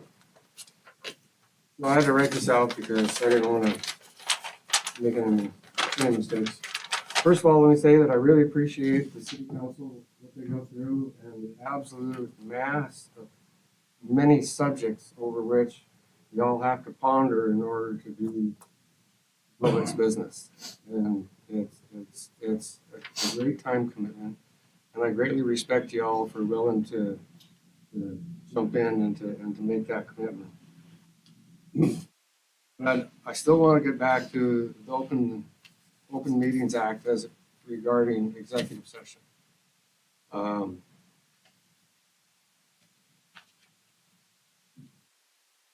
Specific public motion and vote is required. Okay, so for sources here, I'm utilizing Alaska's Open Meetings Law by Gordon J. Trans, October 2003 edition, and Snaring the Well-Meaning and Other Hazards of the Open Meetings Act, which is the name of Alaska Municipal League publication by Gaddy and Dolan, some of the same references which the Planning Commission were receiving training from Sam Severin. And he covered some of these items in his presentation to the Planning Commission as well. So A recital of statutory language is not enough. Your motion to go into executive session must clearly and with specificity describe the subject of the proposed executive session without defeating the purpose of addressing the subject in private. So for instance, the two motions that were listed in the meeting minutes that you just approved did not describe the subject of the proposed executive session with the specificity required by the Open Meetings Act. Okay, so a mere recitation of the statutory language, such as a matter that would prejudice a person's reputation or discussion of contractual and personal matters, immediate knowledge of which could have adverse effects on city of Nome finances, will not satisfy the clearly and with specificity standard. Your meeting before this, the agenda items under the executive session were stated with that specificity. And I was happy to see that. However, you then made a motion to go into executive session that did not include the specificity that was listed in the agenda. And there was no vote taken with ayes and nays recorded. The only voice vote that you may do is a voice vote for adjournment, I do believe. So, so what? Okay, so allegations of violations of an Open Meetings Act is sufficient for recall. Okay, so, and violation of the Open Meetings Act constitutes a prima facie showing of failure to perform prescribed duties sufficient to justify recall for cause. Allegation that 3 board members violated the Open Meetings Act by not identifying the specific subject of an executive session has been held sufficient. So by not being specific in your motions to go into executive session and recording the vote, you are opening yourselves all to being recalled for failure to perform your prescribed duties.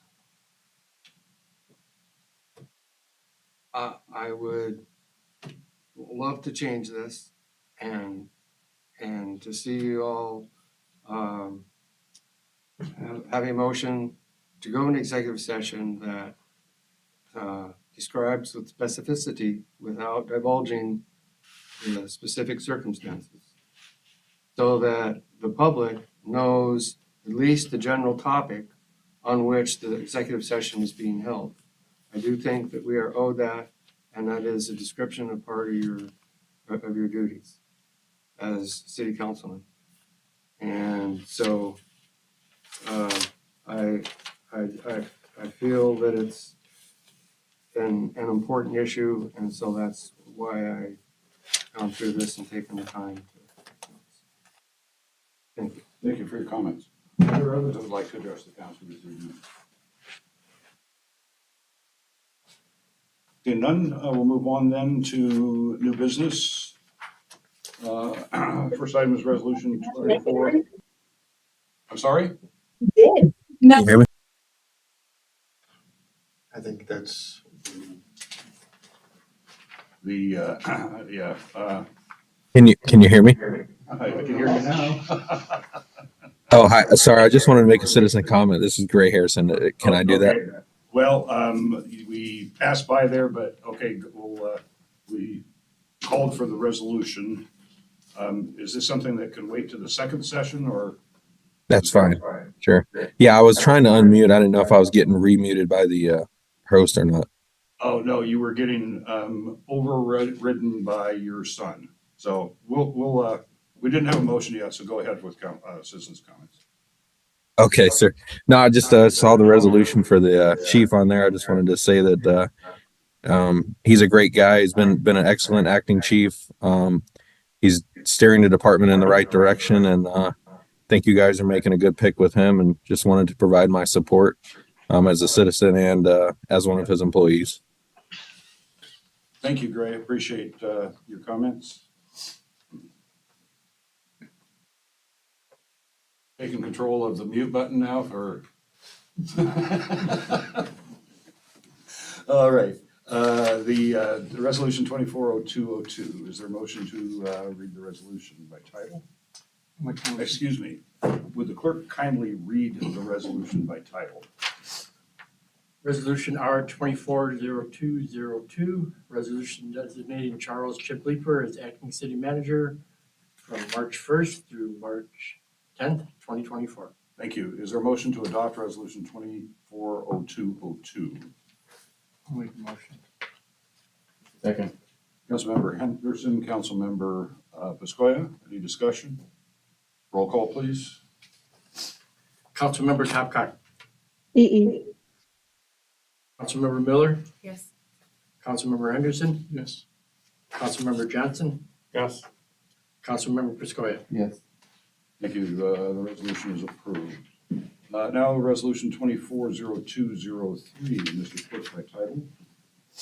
A resolution approving an employment agreement between the city of Nome and William Crockett for the position of chief of police.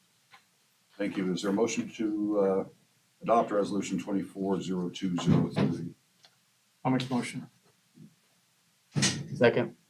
Councilmember Henderson, Councilmember Piscoya, discussion? Roll call, please. Councilmember Miller, Yes. Councilmember Henderson, Yes. Councilmember Johnson, Yes. Councilmember Piscoya, Yes. Councilmember Topcott. EE. Thank you. That resolution is approved. Moving on to resolution 240204. Mr. Clerk, would you read that by title? A resolution approving an employment agreement between the city of Nome and Cynthia Gray for the position of human resources manager. Thank you. Is there a motion to adopt resolution 240204? I'll make the motion. Second. Councilmember Henderson, Councilmember Piscoya, is there any discussion? Roll call, please. Councilmember Henderson, Yes. Councilmember Johnson, Yes. Councilmember Piscoya, Yes. Councilmember Topcott, EE. Councilmember Miller. Yes. Thank you. That resolution is approved. That brings us to resolution 240205. Mr. Clerk, by title, please, would you read it? A resolution endorsing projects for the city of Nome's 2024 state legislative priorities. Thank you. Is there a motion to adopt resolution 240205? I'll make that motion. Second. Now we're going to have wars. Councilmember Johnson, Councilmember Henderson. The council talked about this for over an hour in work session prior to this meeting, and have made a couple of changes to the resolution. One is in priority 5, having to do with inpatient treatment. It's going to read instead, local culturally relevant inpatient treatment facilities for alcohol and substance abuse. And then priority number 2, with licensed administration to come up with the final verbiage, will be a priority dealing with rural public safety support on funding for local initiatives and programs. So can we have a motion to make those 2 amendments to priority 2 and priority number 5 in the language? We'll make the motion to amend priority 2 and priority 5 as mentioned previously. Thank you. Is there a second? Second. Councilmember Henderson, Councilmember Johnson. Any discussion on the amendment or a roll call? Ready? Roll call, please, on the amendment. Councilmember Piscoya, Yes. Councilmember Topcott, EE. Councilmember Miller, Yes. Councilmember Henderson, Yes. Councilmember Johnson. Thank you. Resolution 240205 is approved. That was just on the amendment. Oh, that was the amendment, yeah, okay. Do we have discussion under the, Oh, okay, yes, we do. If that's what we didn't as do. amended? Yes, okay. Thanks for that. Mr. Mayor, I just want to discuss the, one of the items is covered multi-use recreational structure. I just want to see if the path we're going down is that we're kind of looking to fully enclose it as opposed to just cover it. And I'm wondering if there's been any further discussion on that part. Right now, the proposal has been and continues to be, in our discussions with the No Winter Sportsman Association, was to get a roof over it and get some netting around it, but ultimately, when funding would permit, to enclose the building. Okay, great, yeah, because I talked to some of the Sportsmen's Association after it first got put up there, and then again with Kenny Hughes, who's very involved with that tonight regarding that the snow drifting and snow is much different than where it was in the previous location, and it really warrants to have some type of walls, whether it be a tent structure or some other type of walls that would maybe help prevent or help with that thing. And the other part I heard was that our city engineer had done this project in another location where the covering worked really well, but in that location, they didn't have the winds that we have. It was more snow was coming straight down, and so I can encourage that we go down the path of looking to see that we can put an enclosed structure there, even if it's not even if it's a tent type enclosure, something to keep the wind and the snow out. Well, talking with Blake Bogart, who is the president of the organization, up until this most recent hit storms that hit 1, 2, 3 in a row, there wasn't a problem. And I know that Cole has been trying to work, make sure that snow is removed from the area. So I'll talk with Cole tomorrow, and I'll reach out to Blake if there's problems that I'm not aware of. All right, thank you.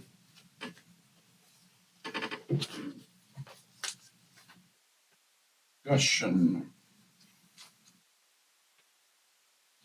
Okay, call the roll on the One. oh, okay.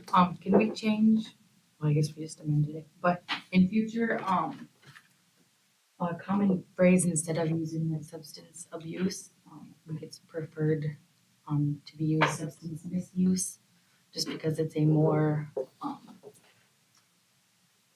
don't know, it's like a more, appropriate term instead of, I don't know. That's an editorial change. I don't have a problem, making it. I think that's all I have. Thank you. Okay, you're welcome. Anybody else? Okay, roll call on final adoption of 240205 as amended. Councilmember Johnson. Yes. Councilmember Piscoya. Yes. Councilmember Topcott. EE. Councilmember Miller. Yes. Councilmember Henderson. Yes. Thank you. That brings us down to utility manager report. Simonson, would you come up and present that? Good evening, Thomas Simonson, Nome Joint Utility System. We are doing good over in our corner of the town. Line crew has been working on the speaker systems and some new lights over here at the Iditarod finish line. So we are working to improving the overall experience for the community and visitors come those events. We want to, or I want to, recognize Wilson Bourdon, who is retiring as our power plant foreman. He has been with NGUS longer than I have. Maybe longer than I've been alive, but he is a good friend, a good worker, and very knowledgeable, and he will be missed over there.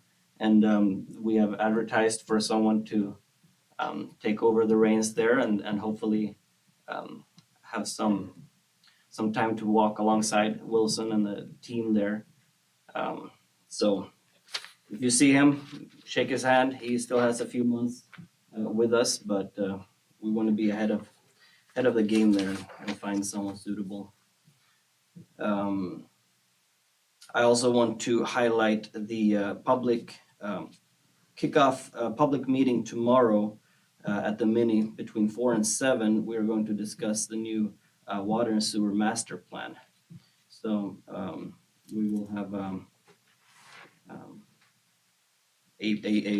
moment of a presentation and go over some history and talk about the future together. So you're more than welcome to attend that meeting at the meeting 4 to 7. And that is basically what we have since our last meeting.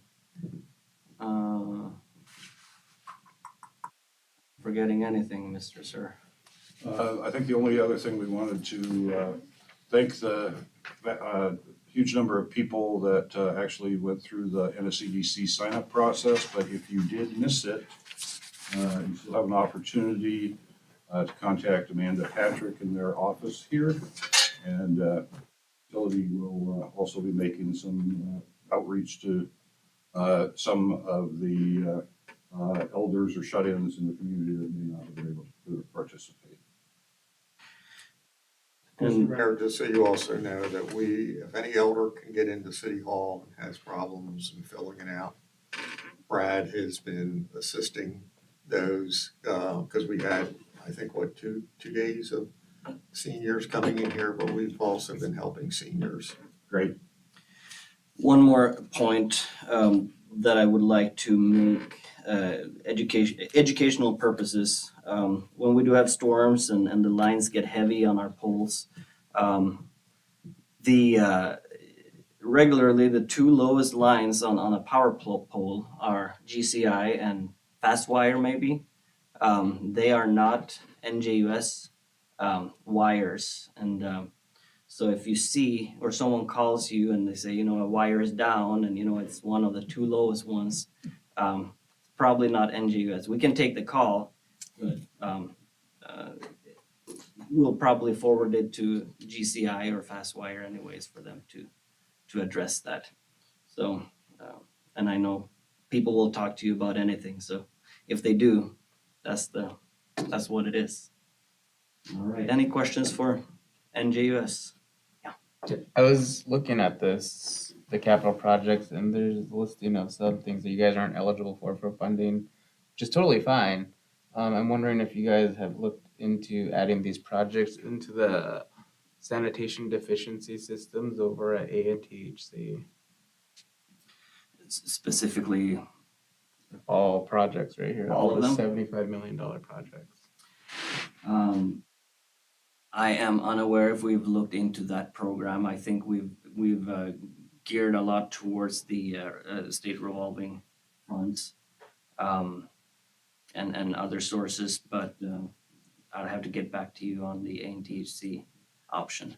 Okay. I can add just a little bit to that in that ANTHC is actually the entity that is providing the majority of the funding for this particular master plan update, and they will have representatives here tomorrow as well. So ANTHC. Okay. In previous meetings, is the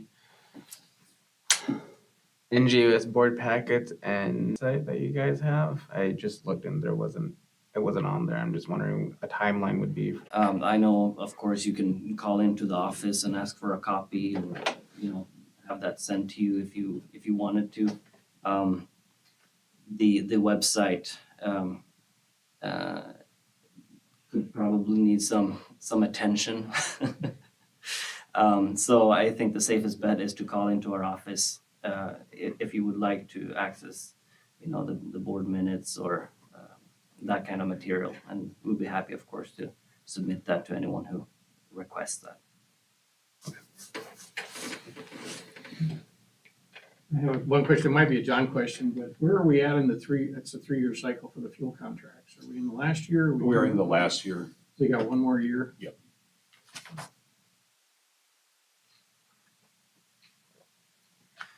All right. Well, thank you. Okay, thank you. Moving on to city manager report. I'm sorry I could not get a written report, but I was slammed this week. But I want to thank Thomas, who has spent a lot of time in here cleaning out wires that no longer have any relevance in this room in particular. If you notice back where he's sitting, how much cleaner it looks, because all the stuff that was cluttering back there was useless. He's also been working, and the city's working with him and NJUS on making sure we have adequate sound out here for a lot of the events. And we're not always chasing around broken down equipment, so that whether it's the St. Patrick's Day parade, Iditarod, and this year might be Iron Dog, since Iron Dog is finishing out here in front of us. Memorial Day, July 4th, we have a proper sound system that's not looking like something from the 1970s. Also, the siren has arrived in Nome, and the siren, as you may recall, was destroyed last year in the fire at the Public Works Building. This one is more powerful. It is going to be located out by the snow dump and mounted out there, so it'll have a broader area that it can cover inside the city of Nome. But more importantly, it got here. ICE Services is going to be asked to come up here to address the continuing problems with sound, whether it's to put a mic over there and move this mic over here. That was the original company that frankly rushed to help us back when COVID hit, because we didn't have any of this equipment in the council chambers. I met with Alaska Housing Finance. Somebody raised an issue about the Bering View housing.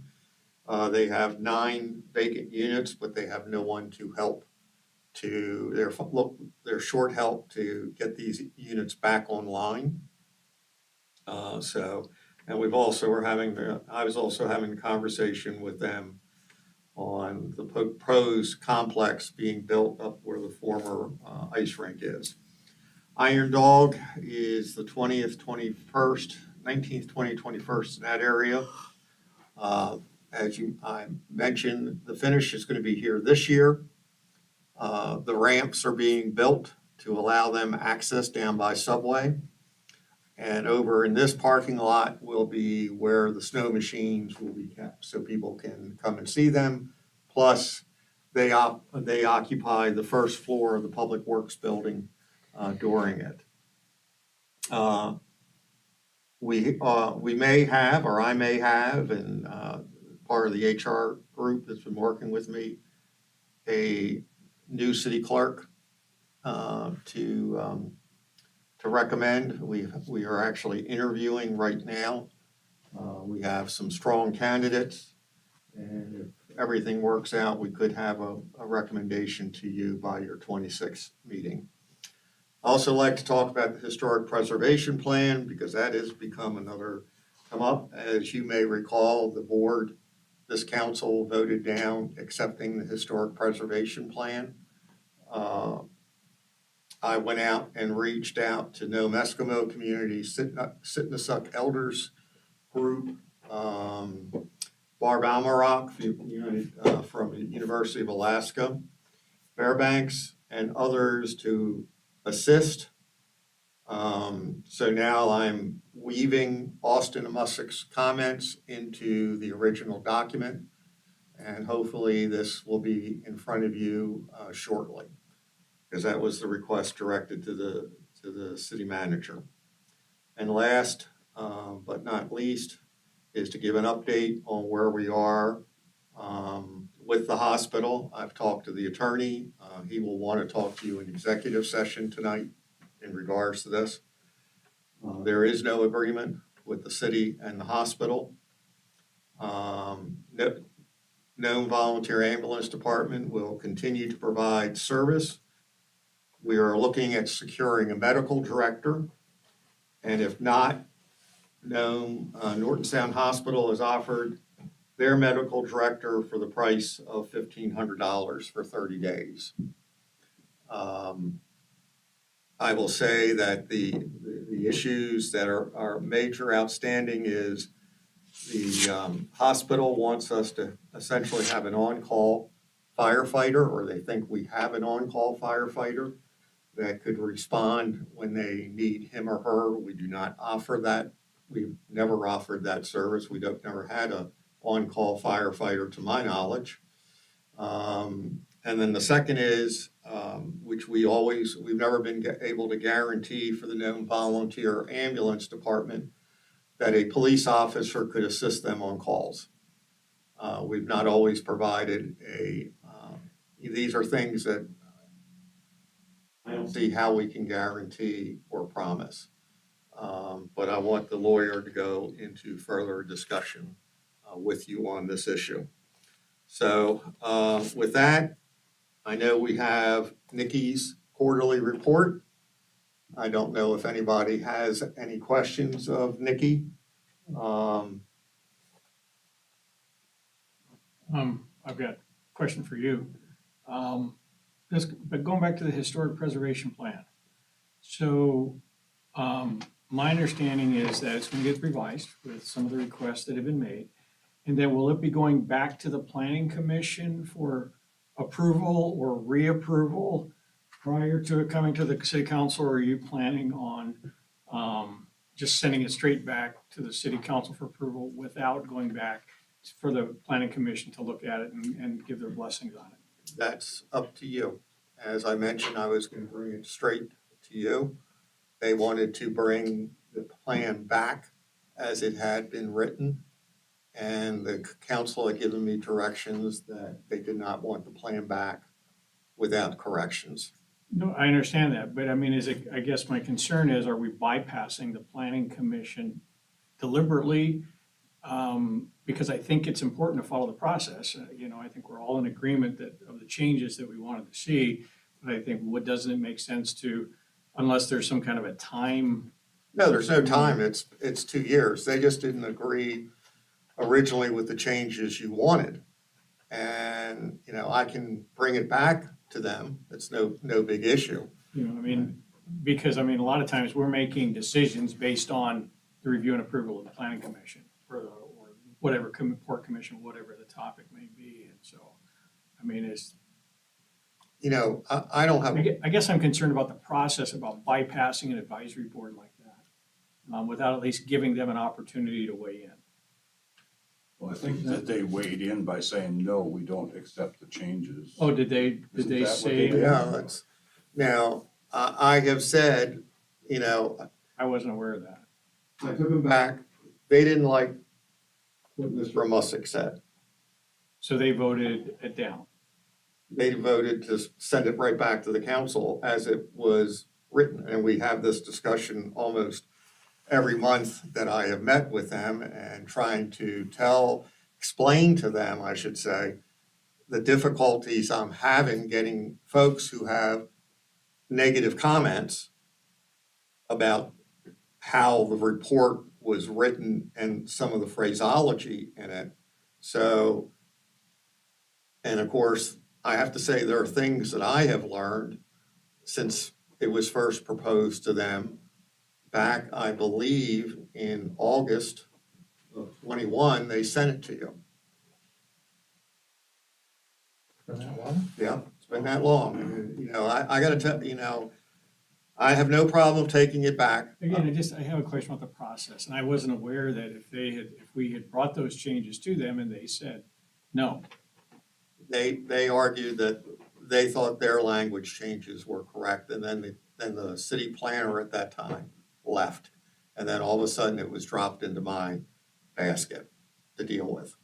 So I'm basically taking Austin and Mussick's comments, I'm adding some things that I have learned that actually Mr. Mussick, I think, overlooked to bring this back. I can send it back to the. It was really more of just a question about the process, that's all. And I know this has been kind of a football and back and forth, and I just. You can ask them, you don't have to, send things for them to advise you on. Usually it's proper if you want a discussion on zoning and everything else, which is what has been going on for the last two meetings. The town's zoning district, they're now looking at, okay, how are we going to invite the public? That's the process. But you don't have to send everything to them. So I think one of the purposes of going through this process is to make sure that everybody is comfortable with what's contained in the plan, right? I think that was what the goal that we were trying to achieve, is everybody to, to agree on it and, to a consensus that what was in the plan is acceptable to everybody, right? And so, I don't know if we've asked the planning commission, have they had a chance to see the revision and say, okay, is this, and I think just from a consensus standpoint of getting I think it's worth that extra step, especially if there's not a time constraint. Now, if the changes have been made and the city and the planning commission says, no, we don't agree with them, then we can decide whether we want to proceed without that. But, it seems to me we have these advisory boards and these commissions in place for a reason. And I think it's important to try to include everybody as much as possible. So that's just, I don't know how anybody else thinks, but that's just sort of my 2 cents on that. Trying to continue to follow the process that the advisory boards have and the role that they play in local government. So. I do agree with Scott on that too, that we can. And this is a big enough deal that they should weigh in on it, even though they have a certain viewpoint of that it's a work in progress, which I agree with, and what it's for. I was gonna save these comments for my councilman comments, but now it makes more sense to talk about it now. Is when we were reading the minute, or when I was reading the minutes, I didn't pay attention to the date, and I said, oh wait, I didn't say that last meeting, and realized it was back from September that these minutes were coming from. But in the September 25th meeting, I suggested that we have a joint meeting with the Nome Planning Commission and the City Council to address issues for the near future. And I still feel like we should have that joint meeting with the Planning Commission for plans for towns for the future. But this is another thing that maybe we could talk to them in a joint meeting rather than going, like throwing the football back and forth on this particular issue, because it's a precedent-setting type document. Might be something that we could talk to them jointly about. I must have missed something because I thought the planning commission invited the council to come to the meeting here. I was out of town, but wasn't that a planning meeting that occurred, or was? There's just trying to think. I'll just chime in. I don't know if they invited, but I know with the downtown district thing, I think it was mentioned that they're gonna have that discussion. Oh, And okay. invited people to go for that, and a couple of us did go to that. And I think that was over the potential new districting type of thing. They're gonna have, because they have to have public hearings on that. They also were invited to the port meetings, and I think maybe one or two showed up. Yeah. Sorry, didn't mean to. If you're done. No, I was adding to it. So I know a lot of times when the council votes on things like, we vote on a lot of things that the Port Commission has met on, agreed, and there was almost always, there's like a resolution, okay, the Port Commission met and, unanimously agreed on whatever, the budget or whatever the case may be. And so, when I see that is sort of like, okay, everybody's on board, everybody's reached consensus and so forth. So, I think the council can always make the decision to bypass and not rely on necessarily or go against what a advisory board has, but I think it's important to get their input and have them weigh in. And I think it shows that the community is behind something, or, everybody's in agreement on it. And if we have something that is pounding around, and I don't mean that in a negative way, we did end right around the advisory board, what kind of an appearance is that? And I'm Back to. No, I mean, there's, okay. I'm not arguing. As much as possible. So I would appreciate it if No problem. and this is a Nikki question. But thank you for mid-year numbers, as I was looking through the budget, I looked at talking about the personal property tax and and potentially including commercial aviation. And I'm wondering, is it possible for the work session that we're gonna have in 2 weeks on this, is it possible to break down the almost property tax? Is that like, does the commercial